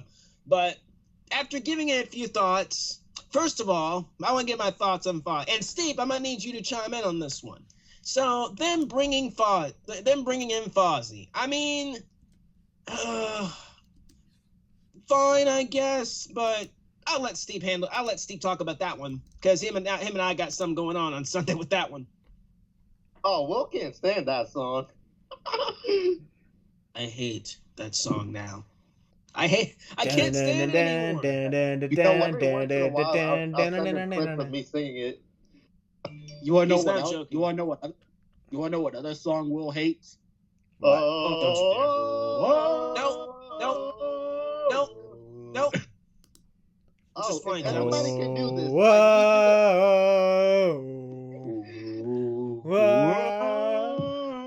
Okay, all right, continue. I'm not chiming in. Nope. Yeah. See, Dustin's a good brother. All right, continue. Oh, it's like that. It's like that. You are beautiful on the inside. Anyways, back to the thing. I mean, but y'all can be back to being quiet. Thank God. Anyways, yeah, when the match was announced, first outside of Foz, the whole thing, I don't say I'm gonna hate the match because it involves Will Ospreay. Obviously, the guy's insane, and Jericho. Not saying he's old now, but he's really getting up there in age and can't go as he used to. So we're gonna see how this goes. Honestly, I did like the contract signing. You know, Jericho taking. You know, this is bigger than WrestleMania. You know, like, I kind of chuckled at that. I'm like, okay. I mean, that's fair. You're just trying to sell the show, so I didn't really get mad. Shut up, Steve. But yeah, like I'm very excited to see the 80,000 fans singing Judas. You know, Judas is a good song. I just find it really, really overplayed nowadays. Just like a certain other person's song, Seth. Anyways, but yeah, it's gonna be good. I hate y'all. Anyways, London's gonna win, dude. You're not having Will Ospreay lose in front of his home country. If you do that, those fans probably will riot. I'm serious about that. They probably will riot. So it's best to have Will Ospreay win this match. You know, he's having a match the day before, I think, against who is it? Sonata? Not Sonata. What's the guy's name? Shingo. Thank you, Dustin. Shingo. Start with an S. I think it's Sonata. I don't know why, but yeah, he's facing up against him. So Ospreay's gonna be pretty freaking jet-lagged when he gets to Wembley. I freaking wish. Sign me up. Sign me the freaking hell up. Sean, I know you're not listening to this podcast. I know you're not freaking knowing who we are, but please give me Mello and Will Ospreay. Please. With a good story too. But anyways, besides the fact that just please give me that match. But anyways, Ospreay's gonna win this match. You know, I can't wait to hear Elevated hit the stadium, man. It's gonna be great. I can't wait. I'm very excited to see Will Ospreay do his thing. And again, I'm gonna give my credit to Jericho. He is a legend. I'm not gonna crap him that much, but outside the Fozzy shtick, I'm not looking forward to that. But I think it's gonna be great. Will Ospreay's gonna win, and like I said, if he doesn't, why would Chris Jericho win this match? Like, logistically speaking, why would Chris Jericho win this match? It doesn't make any sense, honestly, for him to win, outside from getting revenge. You're getting a painting smashed into his face. So there's that. So I got Will Ospreay winning. I like Jericho, and I do respect Jericho, but you're not winning. Ospreay's winning. Enough said. All right. Dustin, what's your thoughts on this match?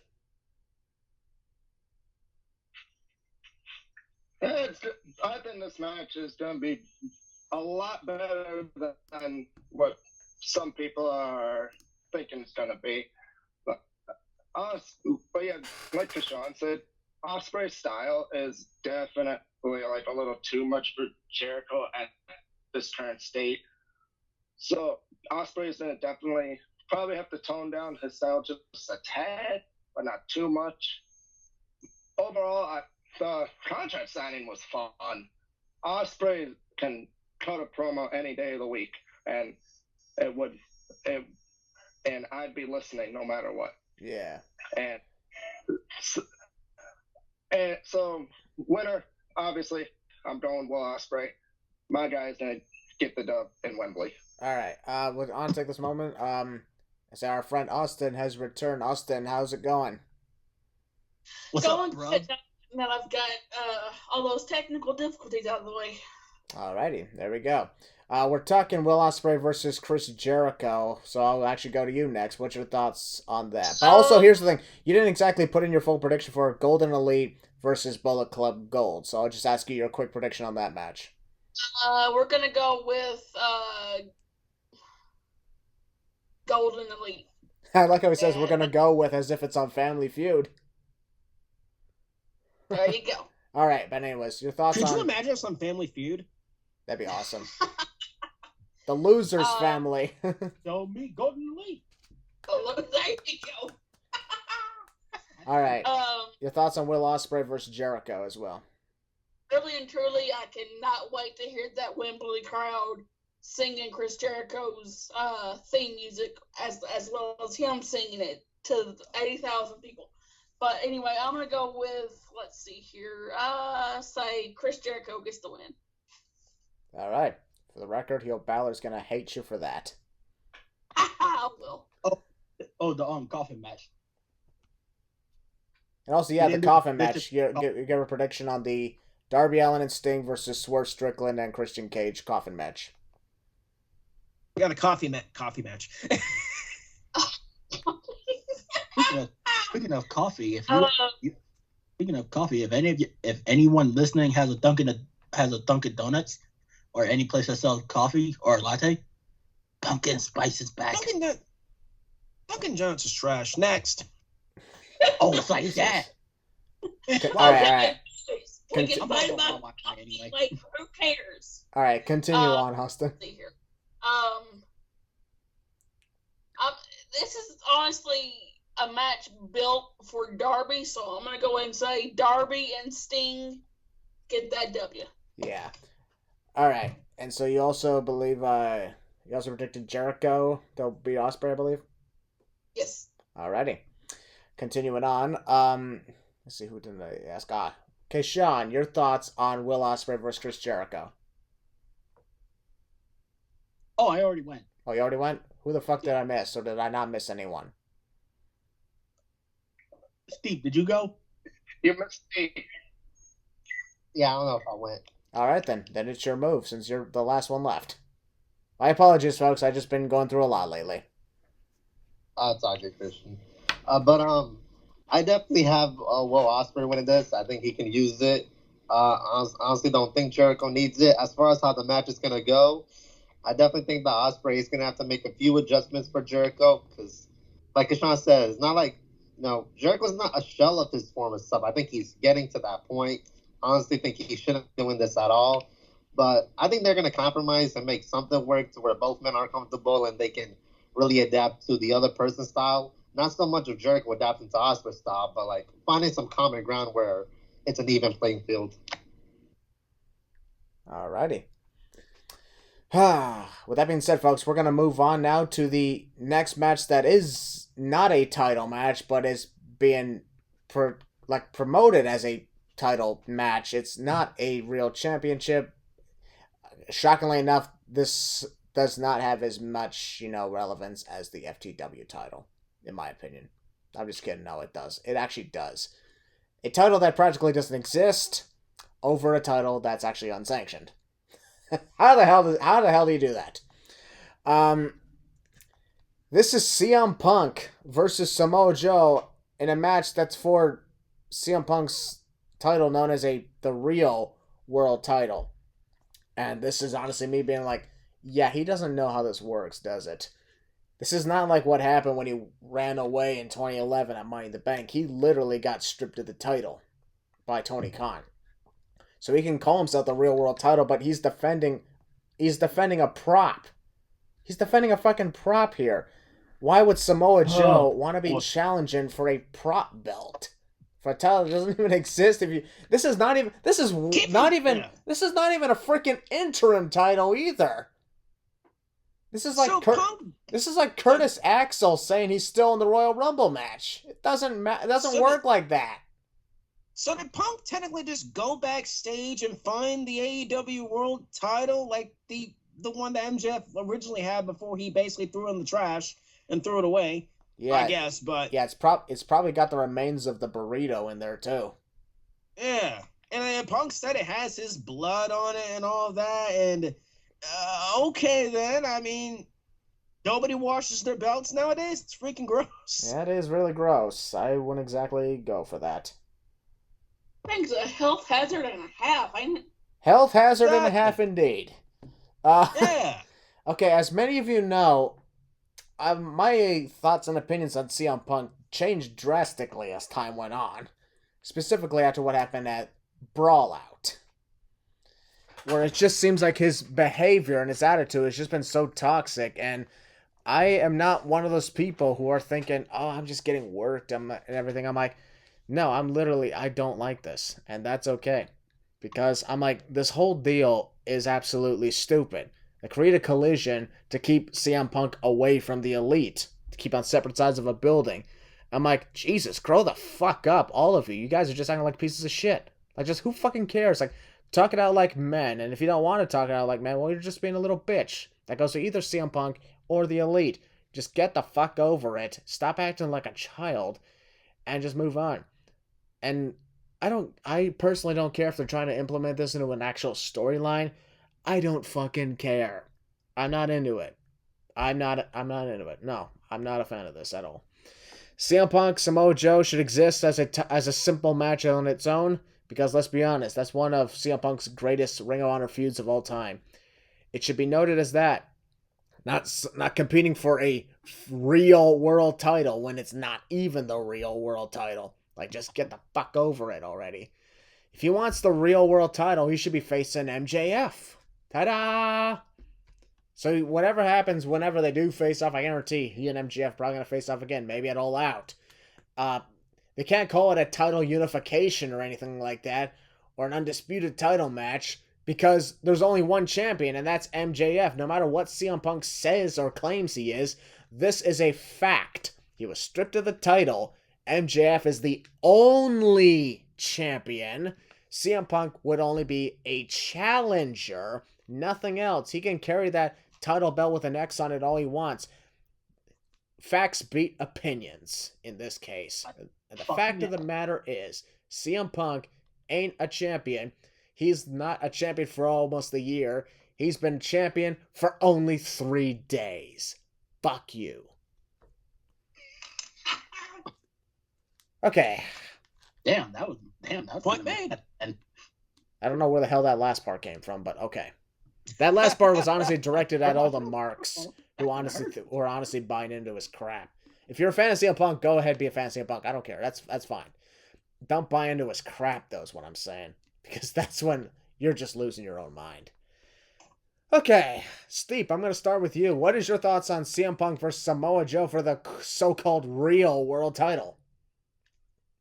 Thing is, I want to say that you could have just made All Out your like collision brand event, but thing is, there's not even like a brand split going on. Like you said, Collision was only their new secondary show, so Punk can be a diva and get away from people that he can't get along with. And like, you show someone who doesn't know what's going on this card, you see a so-called world title match and then an actual world title match, and I don't really get the entire point of this because, like you said, Punk, you were rightfully stripped, so you can carry around your replica all you want. I mean, obviously he's going to retain and win, but I just don't get this whole I'm still the champion type of thing. I never lost it. You have to, like, whatever he said, that collision, he came back when he had that bag, and I just don't get any of this nonsense. He's been annoying me for quite some time now. Understandable. Oh, So you're not, and Steve, you want to know something else? Uh-huh. Like, it's funny that you say that they made Collision so Punk and the Elite don't have to be anywhere near each other. Correct?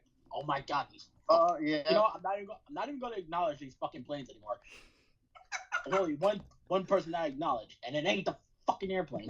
For the record, that one was heel Balor's. He warehouse. Okay, for this case, that was heel Balor. He bought a lifetime supply of Finn Balor merchandise. Don't ask. I'm not even surprised that he did that. I mean, I gotta make myself happy somehow since my guy's not champion right now. I mean, yeah. Oh yeah.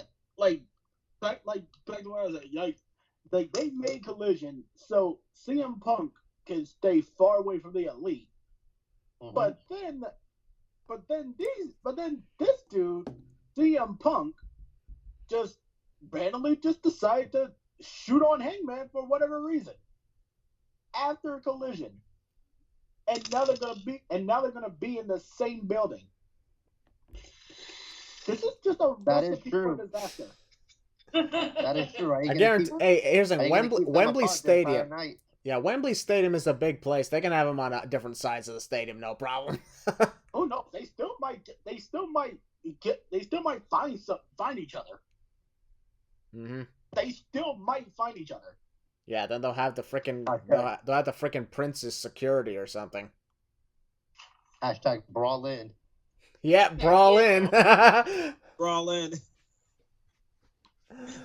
Okay, continue on though. Oh, I already said my piece. Like, God damn, Punk. God damn it. Man. I gave my prediction on Punk winning. That's about it. Okay. Sean, do you have a prediction for the CM Punk Samoa Joe match? As much as I want Joe to win and just destroy that freaking replica that he has, I just know CM Punk is gonna win. Yeah, probably, most likely. All right, Dustin, what's your thoughts on this real world title match? I don't care. This match is just there to have Punk and Joe on the card, and Joe already has a belt. If you forgot, which more than likely you did. Is that the same one he's held for over a year and a half? Pretty much. Yeah. I mean, Tony Khan forgot about it, so there you go. Yeah, that's embarrassing. Everybody's forgotten about it at this point, but I'm actually going to take the biggest gamble. Since they're taking a big gamble on All In, I'm going to take a big gamble here. I'm going to say Joe wins the title and then destroys it. All right, not bad. Taking gambles is what this whole thing has been about, so I like it. This has been a fun podcast so far. I've enjoyed the company. Yes, sir. Yep. And Austin, your turn. What's your thoughts on this real world title match? I don't like the whole having a secondary title thing. Actually, it's not even a secondary title. It's not even a third dairy. It's not even like a title in general. It's not. Yeah, it's. He's just holding something to hold it at this point. Anyway. I like the whole idea of them taking a gamble, though, like Dustin said, of having Joe win and destroying the thing. So there you go. All right. Taking gambles is what's going on here. Heel Balor, you're up last. So when Pepsi Phil inevitably wins and retains the AEW fake world title, or this is, this is going to come into play in the main event. So I'm not going to say anything too much here, but I will say CM Punk is going to retain, quote-unquote, the real World Heavyweight Championship. My opinions on Phil have kind of been slightly up and down a little bit. The guy cracks me up a Forbidden Door.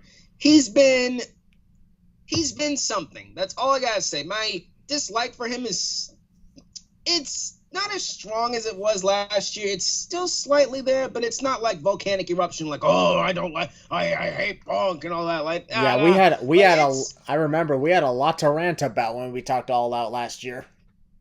Exactly. Like, yeah, my opinions on Punk have been up and down. It's all I'm gonna say. I don't like him. I don't hate him. I'm kind of in between with him, Punk nowadays. You know, I'm giving him like, try and prove me wrong. That's pretty much where I'm at with CM Punk. Just try and prove me wrong, and please, can everyone in the Elite and just and everyone in Punk, can everyone just keep their mouths shut about this? Oh my God! Just please, can we all get along and act like freaking kids? It sounds like two people. At this rate, we're not even on anybody's side anymore. Exactly. Like seriously, what? Just grow up. For the Bucks too. They need to grow the fuck up. It's like what Roman said during that Uzi segment. If y'all want to act like kids, you're gonna get treated like kids. Yeah. Exactly. Well, we talked before. The Bucks are just as guilty. Yeah. Exactly. Bucks, they're the ones from what I've read who are flat out refusing to talk to Punk. CM Punk has actually put up some offers to sit down and talk, which I can commend him for that. I'm like, well, as the way I look at it, he just wants to put the past behind him. I'm like, well, okay, well, there's a positive of this. That sounds familiar. Ain't that right, Steve? Anyways, but yeah, like Punk wants to put the past behind, but the Bucks don't want to do anything. Heyman hasn't said anything. Heyman's in his own world. And Kenny's just Kenny Omega. So, you know, we just grow the heck up. Stop acting like freaking children and just try and do business. Like, I'm mainly talking to you, Bucks, because I think everyone else and pretty much in the whole camp has moved on from the whole thing. We're literally about to be like a year, like, since the whole thing happened anyways. Literally next week. Yeah. So can we all just get along? Thank you. Literally next week. Thank you. Yeah. Bye. That's all I got on CM Punk's retaining the belt, I guess. The fake world title. There you go, CM Punk. Did you seriously? There's your old CM Punk. You seriously just quoted L.A. Knight? Yeah. Why not? Yeah. There's probably some LA Knight fans listening. That reminds me. Podcast for every wrestling fandom out there. You know what's up. Let me talk to you. Yeah, LA Knight is a massive hit. Yeah. Don't be surprised we hear that chant on Sunday. Yeah, everybody in this podcast, give me the yes. Yeah. Yeah. Yeah. Okay. It's funny because the kids are taking over wrestling. Yeah. I remember 2 weeks ago when MJ was like, I want you to lock yourself in your room. They kept being like, yeah, and listen to Taylor Swift, you bland bitch. And they was like, you bland bitch. Yeah. Taylor Swift's taking over the world too. Like, good God, like, jeez, everyone's taking over the world now. Yeah, I'll be honest. Yeah, even if I'm not someone who I don't really listen to much Taylor Swift, but I do about the fact that neither do I. Getting Taylor Swift tickets is the biggest gamble and risk in the whole fucking world right now. It's a trend nowadays, bro. Like, holy crap, my Instagram freaking timeline is filled with Taylor Swift. I'm like, God dang.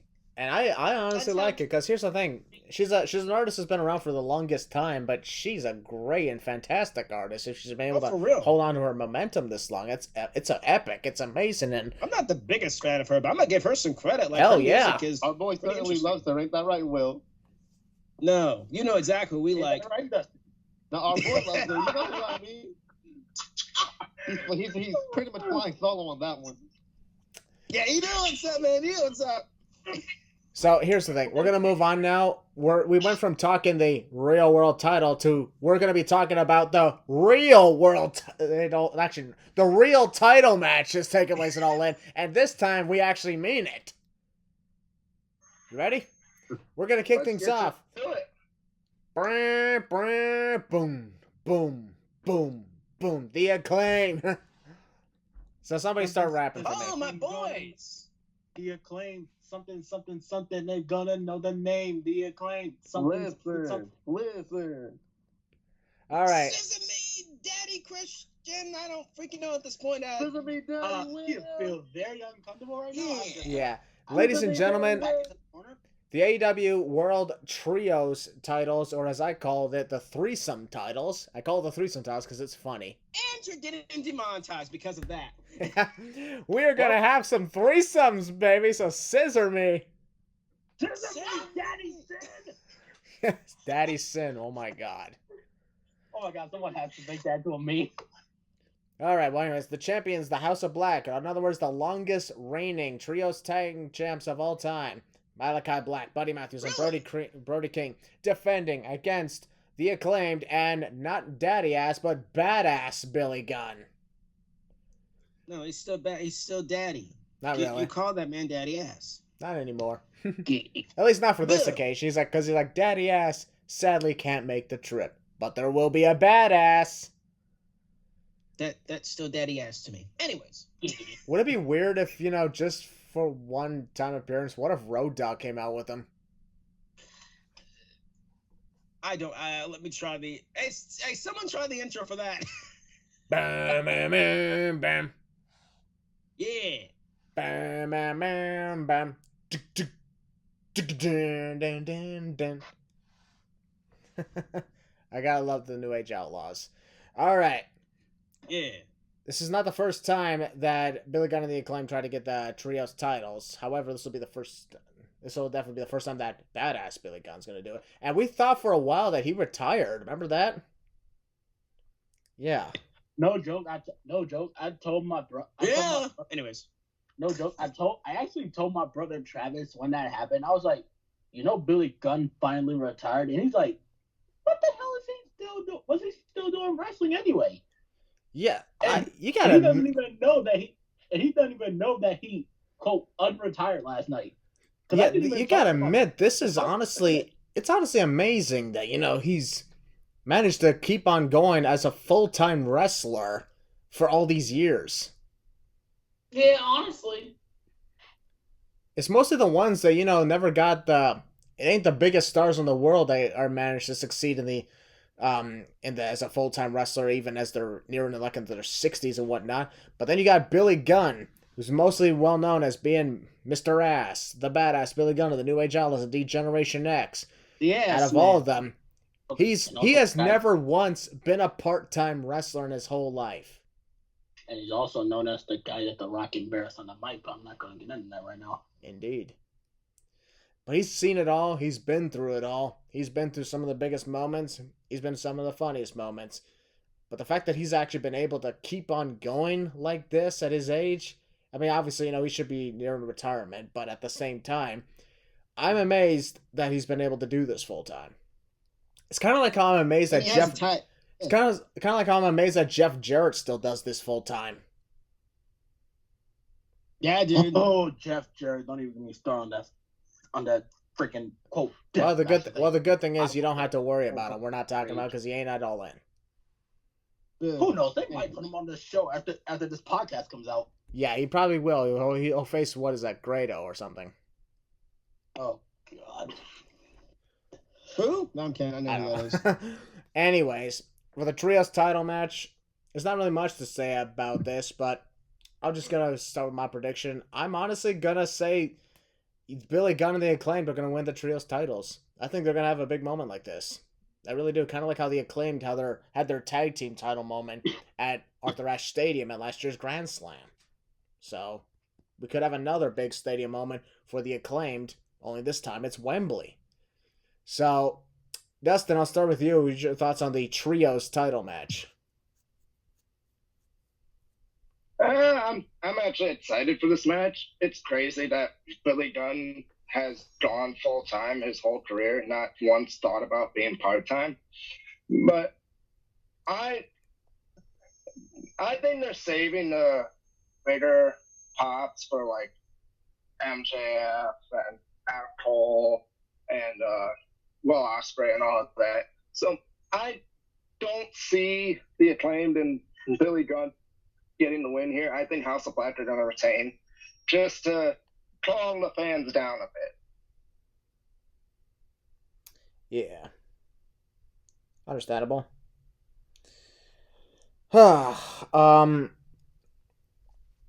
Did you put in your prediction again?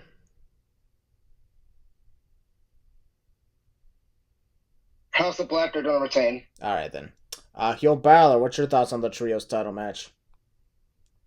I mean, anytime I see the Acclaimed, I'm always excited. They at first I did not, and you can tell Steve this. At first, I did not like them at all. I thought they were cringe as heck. I didn't care for the rap. But it wasn't until they won the tag titles last year, Arthur Ashe, that I was like, you know what? These guys got something. And they finally won me over. Been a pretty big fan ever since. And they're funny. They're entertaining. So I really hope they walk out with the tag gold, honestly. Like, they could get that big moment inside of inside Wembley Stadium. But I could see this going either way, honestly. If no titles change hands, I would be very shocked since this is their first time in, of course, Wembley in the UK in front of a big crowd. You want a big moment, obviously. I'm going to go with the Acclaimed. Again, since you said yourself, Christian, the House of Black are the longest reigning trios tag champs in history since the belts became a thing.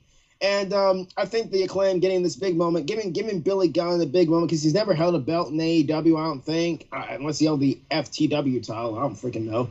But, he hasn't won a title yet in AEW? No. No? Okay, well, this will be his first title. So I'm going to give it to the Acclaimed. Now, scissor me, Daddy Steve. All right, Steep, you're next. Daddy, win. Yeah! I guess Steep, you're next. Just like Will said, I started becoming a fan just around the same time he did, because I honestly went, that pop when they won the tag titles, I really started to see something in them. At first, I thought, the raps were corny, the shots I wasn't a big fan of, but they grew on me, and I don't know, they just have something. They're very charismatic. They're great wrestlers. They can hype up an audience. They can get the crowd behind them. So, yeah, I'm really pulling for the Acclaim to walk out as the Trios Tag Champions. All right. All right, Austin, what's your thoughts on the Trios title match? Pretty much, I can see it going either way, but I really and truly became a fan, like Will and Steve said, at Arthur Ashe last year. So I can see Daddy Ass. That's who he will always be to me. And the Acclaimed getting those, getting all three gold, getting the title. Figured, you'd probably get a big moment for Billy Gunn as if he's getting closer to retirement, and on a stage like this would be absolutely wild. So yeah, that'd be the absolute way to do it, honestly. So yeah, I've got a good feeling that there could still be like a big moment like that. And finally, Sean, your thoughts on the Trios title match? Everyone who knows me, they know how much I love House of Black. Obviously, they're my favorite team in AEW. Best friends, they come second, but for me, it's been House of Black since they became a trio, and then they added Julia Hart, and they know I legit want them to retain this Sunday. Ha ha ha. Anyway, but for some strange reason, I don't think they're gonna be able to retain. So reluctantly, I'm gonna have to go with Papa Booty and the Acclaimed. Yes, Papa Booty. Papa Booty. He actually went that way. That's Daddy Ass. Yes, I did. Okay, I guess he just didn't want to say Daddy Ass. That's understandable in some cases. It's practically the same thing. Yeah, it really is. It really more is. Okay, we're going to move on now to the next match. This is a fatal four-way match for the AEW Women's Championship. The champion, the now two-time champ, Hikaru Shida, is defending against Toni Storm, Dr. Britt Baker, DMD, and Saraya. So, Toni Storm got put in the match as she has an obligatory rematch, so, she's in by default. Saraya and Britt Baker had to earn their ways into the match. Britt Baker, of course, she beat the Bunny to qualify, and Saraya beat Sky Blue. And so these were matches that made it kind of obvious who the hell was going to win. So, what was the point of that? Kind of seems like as if, AEW seems to be pulling out the WWE route by broadcasting the same women over and over and over. And not giving others a shot. So, yeah. Women's division is not exactly looking good on any brand here. except NXT and Yeah, Impact. and this is also the only women's match of the whole damn card. That's not gonna go down well. Well, better get the hashtags already. Get the hashtag AEW Women Deserve Better. People want to get the trend about WWE's women, but they don't say shit about AEW. So Sorry, what? I'm tweeting. Sorry, what? Sorry, what? I was tweeting. You were tweeting. I was like, were you tweeting hashtag AEW Women Deserve Better? Possibly. Because this is the only women's match out of the 11 matches taking place. And yeah, people want to make a huge deal about WWE not broadcasting enough women. This is the problem, and not the worst part about it is it's the same women over and over. You got Hikaru Shida. Out of everybody here, Saraya is the only one who's not been a women's champion. Toni Storm is also a 2-time champ. Hikaru Shida, the champ, the longest reigning champ, and a 2-time champ. Britt Baker has also been the champion. You're not showcasing. Fuck you, bitch. Yeah, I don't understand what's going on with this whole deal. Not to mention, like, the whole thing with the women's division seems fuzzy, especially the Thunder Rosa situation. That's still fuzzy a little bit. Britt, the biggest disgrace to Pennsylvania, if you ask me. I don't even fucking know what the hell's real anymore. You got a lot of women on the freaking roster. What the hell happened to the TBS title after Jay Cargill lost it? Oh, they gave it to an alien. Yeah. Oh yeah, they did. Yeah, they gave it to an alien, and for some reason, go Dustin. You good, Dustin? Became irrelevant, even though it already was. That's a good point. That's a good point. Yeah, that's a good point. It became irrelevant like Brock Purdy before he started for the 49ers. Get well soon, by the way, Brock. All right then. Okay. Now we're making sports references. Dude, we made a Taylor Swift reference from earlier, so this is the most random podcast we've done. I like it, honestly. Everything is all to talk about. Yeah. But back to what I'm saying, like, when you saw the qualifying matches, the who's gonna qualify, I'm like, no shit, we know who's gonna win these ones. You might as well just slap a match name on the Dr. Britt Baker and Saraya are obviously winning the match tournament. Yeah, quote tournament, what they want to call it. Yeah, what tournament? This is not. This was no tournament. Yeah, they called it a tournament, even though it was literally just 2 qualifying matches. I'm like, what?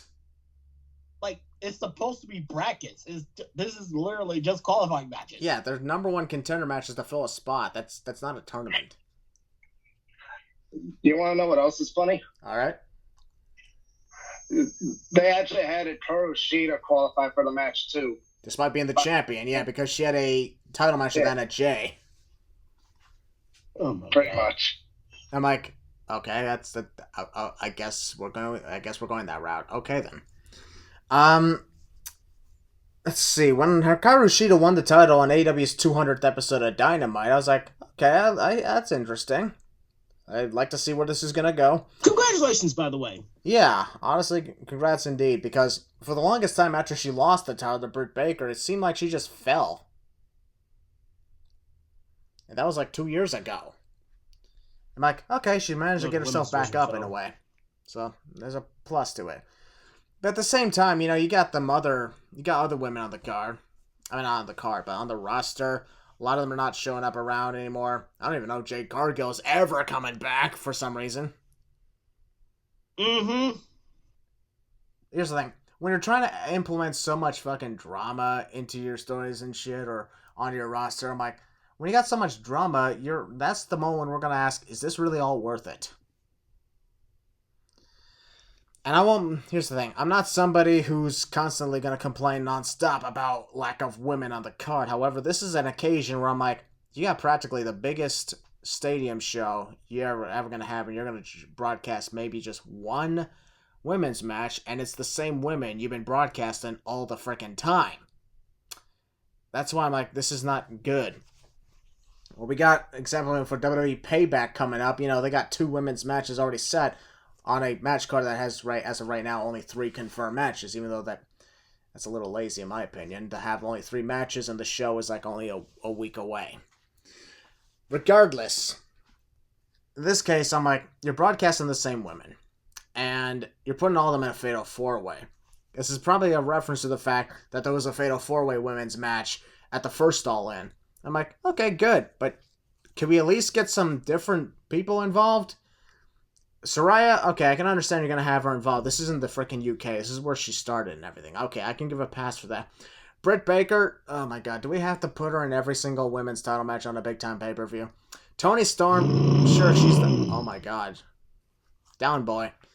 Toni Storm, you know, she's, sick. Yeah, Toni Storm's a 2-time women's champion. She's got an obligatory rematch. Then you got Hikaru Shida, who's freshly the new champion. So in a way, Hikaru Shida is an example of a fresh face here. But the rest have been in the pictures for months and months. And when you're having like qualifying matches, you'd hope that, you know, you'd probably get some new faces in. Someone who's actually not been given a chance to be women's champ. That's just where I'm going at it. As for who's going to win this match, I don't fucking care. Just have Hikaru Shida retain so we can get this fucking shit over with. This is honestly embarrassing. Even to women's wrestling. And it's unfortunate, because you're not helping out with anybody else who's involved with the business. That's just my stand on it. Okay, Heel Balor, you've been growling a lot. What's on your mind? Anyways, just can't stand Britt Baker. I'm not gonna say what I'm thinking in my mind, but some of these boys know. Anyways, the match itself, I mean, it's there. It's just there to put people on the card, obviously, and put the women on the card again. Where there's hashtags, people were waiting. Just saying. But honestly, like, you got literally, as much as I can't stand Britt Baker, you got probably 4 of the best women going around nowadays. You know, there are others who deserve more opportunity, but I don't know where they are, but you know. Anyways, so I'm gonna go through who I think is not gonna win, who I think is gonna win. Toni Storm's not winning. Britt Baker's not winning. Saraya, maybe. So I'm going to go with Shida to retain. I mean, I know people are picking Saraya to win because it's in her home country. I mean, I don't think it's going to happen. I think she ain't taking the fall. But I think, you know, there's going to be some infighting with her and Toni Storm for who wants to win the title, since they're in the same faction with the Outcasts and all that. So I think there's going to be some infighting, and that'll lead to Shida retaining. Britt's probably taking the pin. And prediction afterwards, I think this is where Thunder Rosa makes her return. I freaking hope so, because I missed that woman. But I predict that after Shida retains, Thunder Rosa's showing up. And no, people, AJ Lee is not making an appearance at this show. I don't know where people are getting this from, but all right.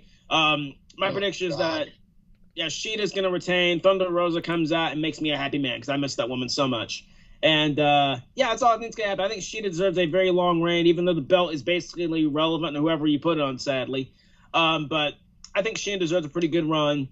She just won the dang thing. It'd be completely stupid to take it off of her. Again, I know people were saying, Saraya, it's her country, give her a big moment. I think the big moment's be for the Acclaimed, honestly, like I said earlier, with the Acclaimed. Keep the belt on Shida. Britt Baker dang sure don't deserve it after what's been going on. No. Toni Storm just won. Toni Storm literally won the damn thing weeks ago, and it's just there. So Shida retains, Thunder Rosa returns. I'm gonna be a happy man. If that don't happen, then everything I said pretty much here is irrelevant. So there you go. Shida retains. All right then. Austin, what's your thoughts on the women's title match? Oh, this honestly, it's just there to say, hey, look, our women are on the card.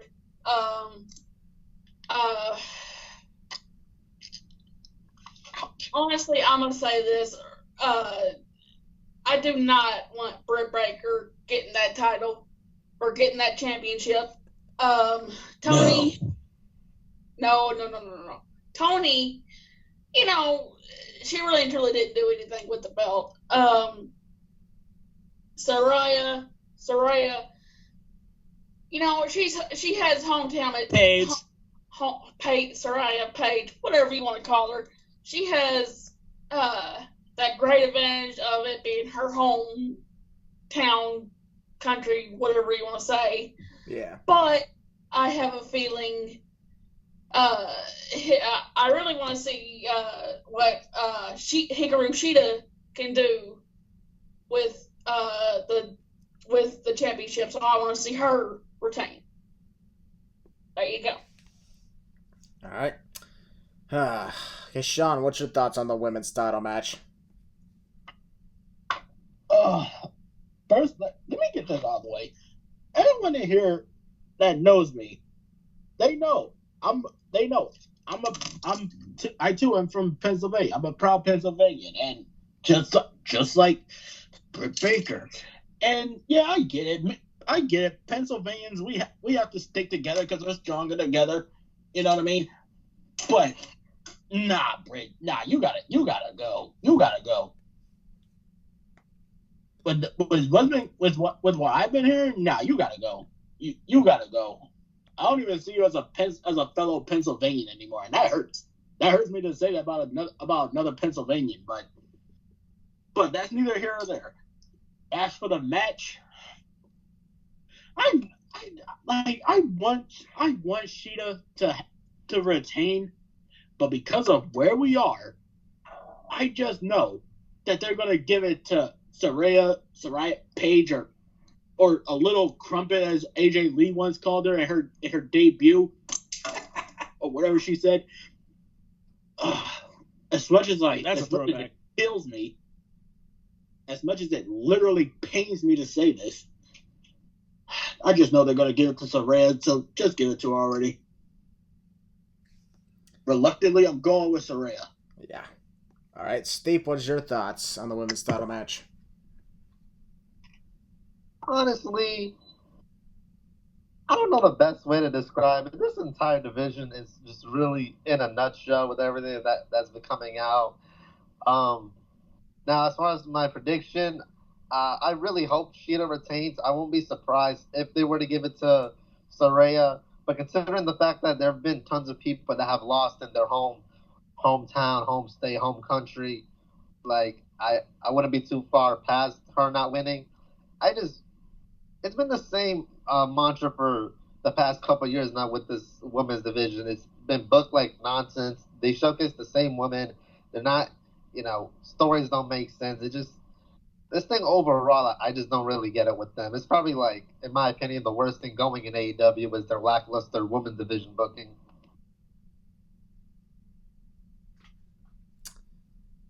Yeah. All right. I still got Dustin. What's your thoughts on the women's title match? To be honest, I don't care. My prediction is going to be, pains me to say it, it's going to be either Britt Baker or Saraya. I'm going to pick Saraya to win because I can't stand Britt Baker more than Saraya. So I'm going Saraya, please. If anyone's going to win between those two, please, Saraya. Britt Baker, I don't want you winning. Indeed. Okay, we're going to move on now. We only have a couple of matches left to talk about. I'm pretty sure I got all you guys, right? Yep. Yeah. Alrighty. Good. Yep. The second to last match. This is for the AEW Tag Team titles, and this is FTR defending against the Young Bucks. Don't you mean the Gun Club? Wink, wink. Oh yeah, right. Indeed. Yes, the Gun Club. In other words, the Young Bucks. Pow, pow, pow, pow, pow, pow, pow. I will say, I'm excited for this one. This is one of the matches I'm excited for the most because, let's be honest, have they ever put on a bad match against each other? No. I mean, their first match. Shut up. Their first Shut match up. really pissed me off. Shut up. No, they didn't. I'm Okay, just kidding. I understand. J. Jonah Jameson in here? Get on with it, you moron! That's a good impression. God damn. I need photos. Photos of Spider-Man. That's a really good impression. Holy damn. My God. Governments around the world launch investigations into the murderer known as Spider-Man. Okay, so it's like, how the hell is he doing that? God damn. I'm not even good Miles Morales. You're just being yourself. That's why you're a good Miles Morales. See? Dang right. Yep. Cast heel Balor. And you have to listen to a lot of Sunflower. Sunflower. Or if you're not cast as the live-action Miles Morales in the actual Marvel, we'll just make a fan film. There was that Spider-Man Lotus film or something. No, it'd be better than that garbage. Spider-Man Lotus. Oh god, I know they worked hard to make that movie, but sorry. I saw a documentary about that last night. It's dark stuff. Holy crap. This fucking airplane.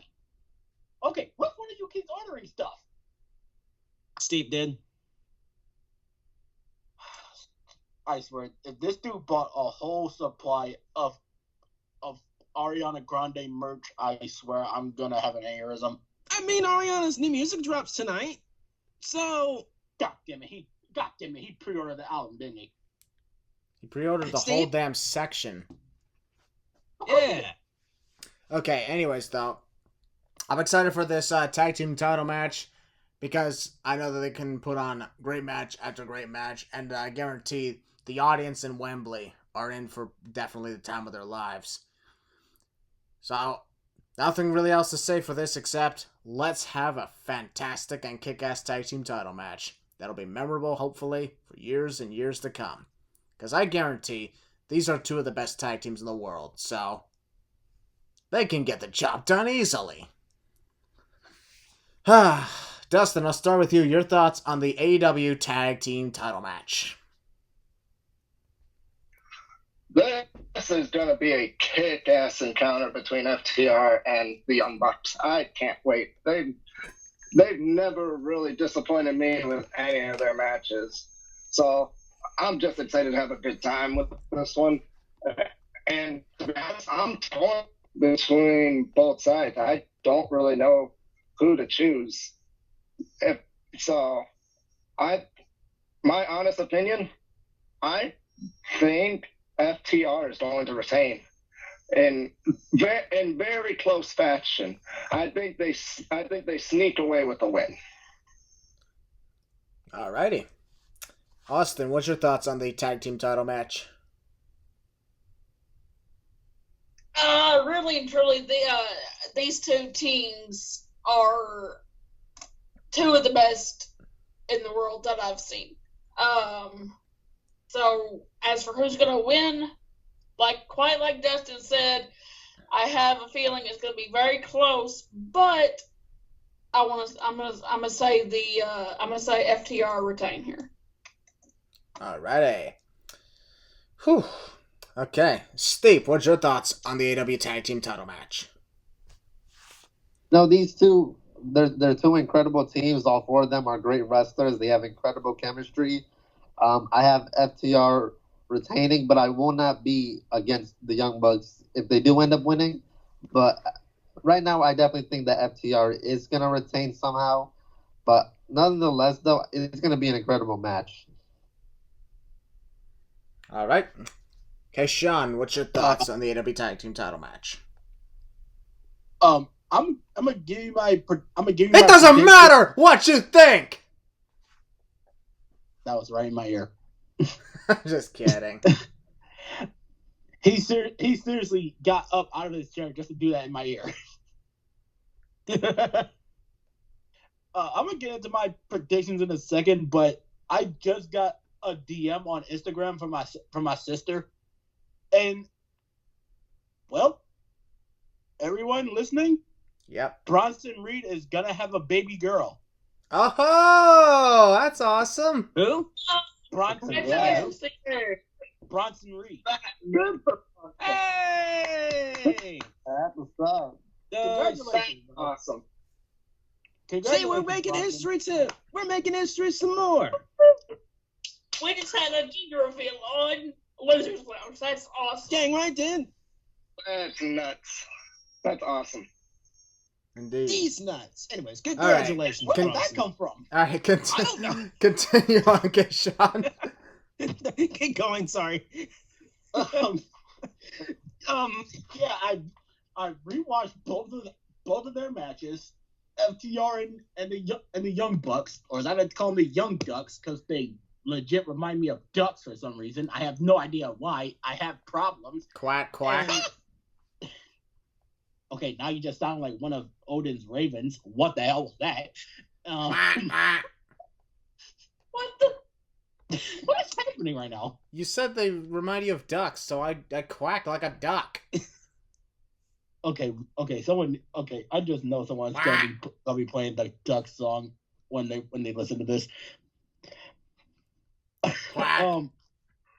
I rewatched both of their matches. Unfortunately, the first one, which actually made me mad, just like it made Will mad. That show made me mad. Yeah. But no, other than that, they never had a bad match per se. So I have faith that if the main event doesn't, this will be match of the night. As for who wins it, after giving much thought, I have to go with the Young Bucks. God, man, I have problems. You could say that's gonna be the shucky ducky quack quack. So That was like, I'm always waiting for somebody to make that reference. That was great. All right, so you believe the Young Bucks are going to become the new tag team champs? Become Yes. the first 3-time tag champs? yes.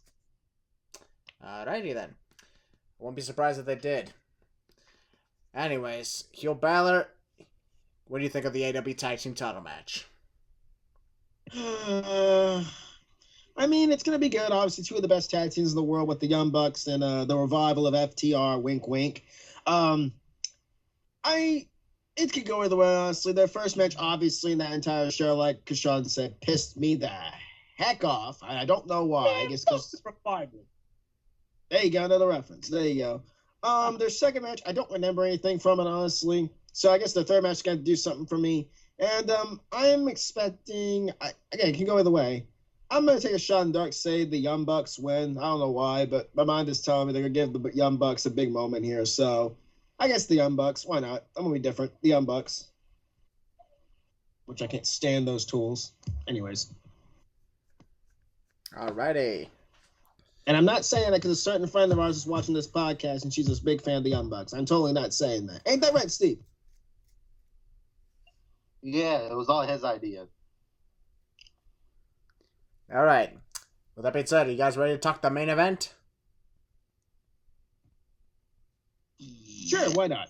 Yep. Let's get it. The AEW World Title Match. We've talked about these guys already earlier, but hey. Ooh, can I do this? Can I do one thing to introduce this main event? Alright. Something that me and Steve both know. Alright, then go ahead.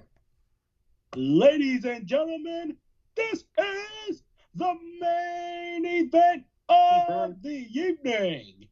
And now,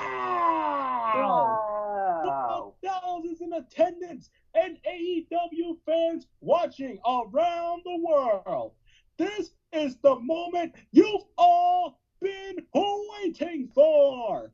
Live from the Wembley Stadium in London. It's time. Okay, I'm good. So you introduced the same way that I once introduced the most stupendous podcast of all time. Yes. That was good. Thank you. Not bad. I liked it. MJF is defending against Adam Cole, baby. And fun fact, folks, MJF is now the second longest reigning AEW champion in history. And I even said back when he was about to win it, he should win it and hold it all the way to when his contract expires so we can wonder what's going to happen. Because if he drops the title before, it kind of makes it less interesting. For once, we have a situation where it could be interesting. Now these two, this is not just your average match where, it's like, hey, this is a good guy against bad guy, or bad guy against bad guy, or good guy against good. Actually, it is good guy against good guy in a way. It's actually more of confused guy against another confused guy in some ways, because it's hard to tell whose real loyalties lie. But this, let's be honest, MJF and Adam Cole is one of the most entertaining things in AEW history because they are so fucking hilarious. Not to mention, of course, that when MJF was forced to promote the Fight Forever game, saying how much he loves video games with gritted teeth. And this has been cool. And even though, yes, MJF really has not been defending his title that much at all, he's been without a doubt one of the most entertaining things going on. And thank God, too, because he was starting to get stale with his usual routine. So it went down a different route. And this has been working. So this is why I'm like, I can't be the only one who honestly doesn't want them to have problems with each other after this match. I want them to actually still team up because they're so adorable. It's so adorable. I just don't know. It's just so adorable. But for now, I'm predicting MJF is going to retain the title. Now I'm going to carry over to Austin to kick things off. What is your thoughts on the main event? Oh, quite like you said, Christian, the team of these two, of MJF and Adam Cole, has been so amazing and amazing to see. Really, truly, I hope they don't have any issues after this match. But really and truly, I'm going to say MJF retains. Alrighty. And, Dustin, you're next. What's your thoughts on the main event for the world title? AEW World Title Match, MJF and Adam Cole. What a story it's been. Probably one of AEW's best stories in a long while. Probably since the Kenny Omega and Hangman Adam Page story. They've been doing such a great job with Adam Cole, MJF story, their whole teaming through that little tournament they had for who faced FTR for the tag titles, which was a great match.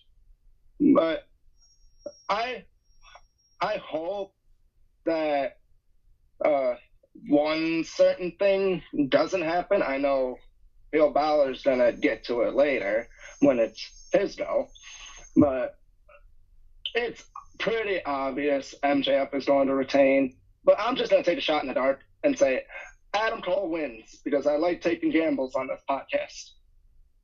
Alrighty. Okay, Sean, what's your thoughts on the main event? Yeah, this is what I was gonna say about Adam Cole when I mentioned him earlier. Obviously, in this storyline, he calls MJF his best friend, right? And I'm like, why are you trusting MJF of all people? First of all, poor Roderick Strong, because he's just there. And second, out of all people, why are you trusting MJF of all people? And if I can break character for just 1 minute, we all know where Adam Cole is really from, right? I didn't even know you were in character. Yeah, you're right. That's what I was saying too. Yeah, you're right. I don't even know why the fuck I said that. Anyway, we all know where Adam Cole is really from, right? Yeah. Yeah, Colorado. I'm kidding. Oh, ha ha ha. He's making I know I probably shouldn't say this, but he is not looking like a smart Pennsylvanian right now. If I was in his shoes, I'd be like, okay, we can team up this once. But if you try some shit, I'm gonna super kick your head off of your shoulders. The fact that he can't see that MJF is quite literally gaslighting him. I swear, this fucking bird. There's a fucking bird outside my window, and it's freaking me out. Now it's birds instead Maybe of the planes. bird was worried about the It's plane. a bird. It's a plane. It's literally everybody bothering Kayshawn. Oh God, it's We're gonna give Kayshawn his own nature segment. is just pissed off at me for some reason. Yeah, pretty much. Anyway, the fact that Adam Cole can't see the gaslighting that MJF is doing, that just makes my head hurt even more because I'm like, how are you not seeing this, dude? But with all that out of the way, am I expecting a good match? Yeah. Do I expect this to be match of the night? Possibly, if nothing goes wrong in the 0 hour. If nothing goes wrong during the 0 hour, this could potentially be match of the night. As my prediction, as much as I want Adam Cole to win, but I just know that he's not ready for the world title push yet. Fuck it, I'm gonna go with MJF. Alrighty. Oh, and it's a funny thing that I just remembered. It was one of the very first promos that he cut at I think it was at one of the first AEW pay-per-views. It was either All Out or hell, it might have even been the first All In. But MJF, he was like, "Yeah, I used to play video games too, and then I lost my virginity." That's the main thing I was thinking of when he was trying to promote Fight Forever. Uh-huh. And also, why the fuck did the camera cut to that one specific fan when he said that? I have no idea, but that was that guy's forever. That guy's forever gonna be like famous for that. But yeah, as for me, I'm going with MJF. All right, Steve, what is your thoughts on the main event? Honestly, I've been pulling for Adam Cole to win the world title since he came to the company, and it doesn't seem like it's going to really go that route. I definitely think that MJF is retaining, but I'm very curious on, what is going to be the aftermath of this entire thing. I hope that they stay together because I've been really liking this whole thing with Adam Cole and MJF. As I said earlier, it's a good story, and honestly, this really has like my attention the most. Not just because it's a main event or because it's the world title on the line, but honestly, I feel like this match has really I don't want to say the only, but like the most story and effort that's been put into it, considering how it's been built up over the last couple of weeks and months. So I have MJF retaining. I think somewhere down the line before his contract is up, I do want to see Adam Cole as the world champion. Yeah, it's understandable. All right, and finally, Heel Balor, your thoughts on the main event? So first of all, this is one of the best storylines going in AEW right now. Like outside of the whole Hangman Page thing, just like Dustin said, I have never laughed in a long while when I've been watching AEW. But this stuff has been great. I am enjoying it. I'm laughing every week. The kangaroo kick is. I know it's wrestling. At the end of the day, is supposed to be fun, entertainment, regardless of the company you watch. WWE, AEW, don't matter. Like, wrestling is supposed to be about fun at the end of the day. It's not always supposed to be serious. And the fact you got Adam Cole and, MJF doing recreating the Crocodile Hunter and stuff like that. You got Tony Khan yelling in his freaking office like, first of all, that would happen in real life. Sure. And you also have the kangaroo kick, which is funny as heck. And, of course, the double clothesline. That I'm loving every second of it. They're entertaining as heck. I'm enjoying MJF as a quote-unquote baby face. And, Adam Cole, Adam Cole's Adam Cole. He's entertaining as always. MJF's entertaining as always. And they're doing the best work they can. And they're really making good television for me and my crew right here. Who do I think's going to win? Well, this ties to what I was going to say earlier. I'm taking a shot at the dark. And I don't think it's going to happen. But I think what's going to happen is that MJF's going to retain. And then what's going to happen is that maybe I know people are expecting CM Punk to walk out. I don't think that's going to happen, honestly. I think what's going to happen is that MJF's going to retain. Cole's going to turn heel officially, and they're going to turn the MJF babyface officially. Yes, babyface MJF officially. He's going to turn face. Adam Cole is going to freaking turn on MJF at the end of the show. And what's going to happen is that Roderick Strong's going to come out and basically they're going to do the Kingdom thing. Maybe this is where we see Kyle O'Reilly return. I don't freaking know, but Adam Cole is going to join with the Kingdom and all that. Maria's going to come out there. Roderick Strong, like everyone's going to come together. They're going to beat the piss out of MJF. And what's going to happen is that CM Punk's going to come out and save the day. They're going to drive the heels off. Cole's officially going to turn heel and stab him in the back. If you noticed a few weeks ago when they hugged for the second time, Cole did the stabbing in the back motion. Anybody notice that? I sure did. I'm like, yeah, Cole's turning heel. So Cole is going to turn heel. MJF's going to completely turn babyface. They're going to have Adam Cole, run with this whole kingdom shtick because they ran out of ideas, I guess, and they want to ruin a good thing with this whole program, which please don't do this, but I guarantee they're going to. And CM Punk's going to make the save. And if he doesn't, I wouldn't be surprised if Punk doesn't make an appearance. I just see something very interesting closing the show and very newsworthy. It's, again, the first time over there, they will make a buzz. I think they're going to close down with the beating, a bloody, very violent beat down on MJF. And we're going to get another match with those two at the next show, obviously, which is next week, which is All In, or All Out. Again, they get the name confused. There you go. At All Out, MJF and Adam Cole again, and we'll see where we go with that one. So I think that's what that is. It's going to be the precursor into what we're getting next week with All In. Out. Whatever they call it. The Chicago show. There you go. So that's what's going to happen. And that's my prediction. All right. Ladies and gentlemen, that is going to conclude our predictions to AEW All In London at Wembley Stadium. 2.5 hours into the podcast. We had a great time for this, and it's a pretty historic moment. It's a pretty historic event, no matter what you want to look at it as. So, I'm excited for all this. I'm excited for everything that's going down, and I'm pretty sure everybody here had a good time as well with the podcast because, well, we're all in. Yeah. Never thought we'd be talking about an we ain't event. going to the show. Never thought we'd be talking.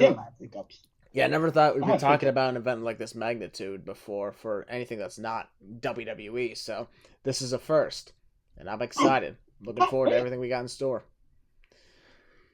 The one thing about AEW is they always take risks. That's the one most important thing in life is you got to take risks. You got to conquer the obstacles and stuff like that. I think they're going to be doing that this week. Regardless of the show is good or bad, I think, we're going to come out of this talking. That's one thing they want to do with the fans is make people talk. Yeah. So I think regardless of what happens, they want the fans to come out talking. Yeah, however, the thing, of course, is, the only thing that's left is the execution of the show. And when it comes to that, you absolutely want to put on the best show that you can think of. Because, All In, probably AEW wouldn't exist if the show ended up failing. Yeah. You don't want this to be a big hype thing with the biggest crowd, and then the whole show ends up being lackluster because that will definitely damage a lot for future events. So have people's first impression, and then you're like, I don't know if we want to do this again because the last time it wasn't that good. So AEW has all the pressure on them for this. So here's the hoping that they can come out on top of it. So. With that being said, can I say one more thing before we end the podcast? Yeah, of course. Go ahead.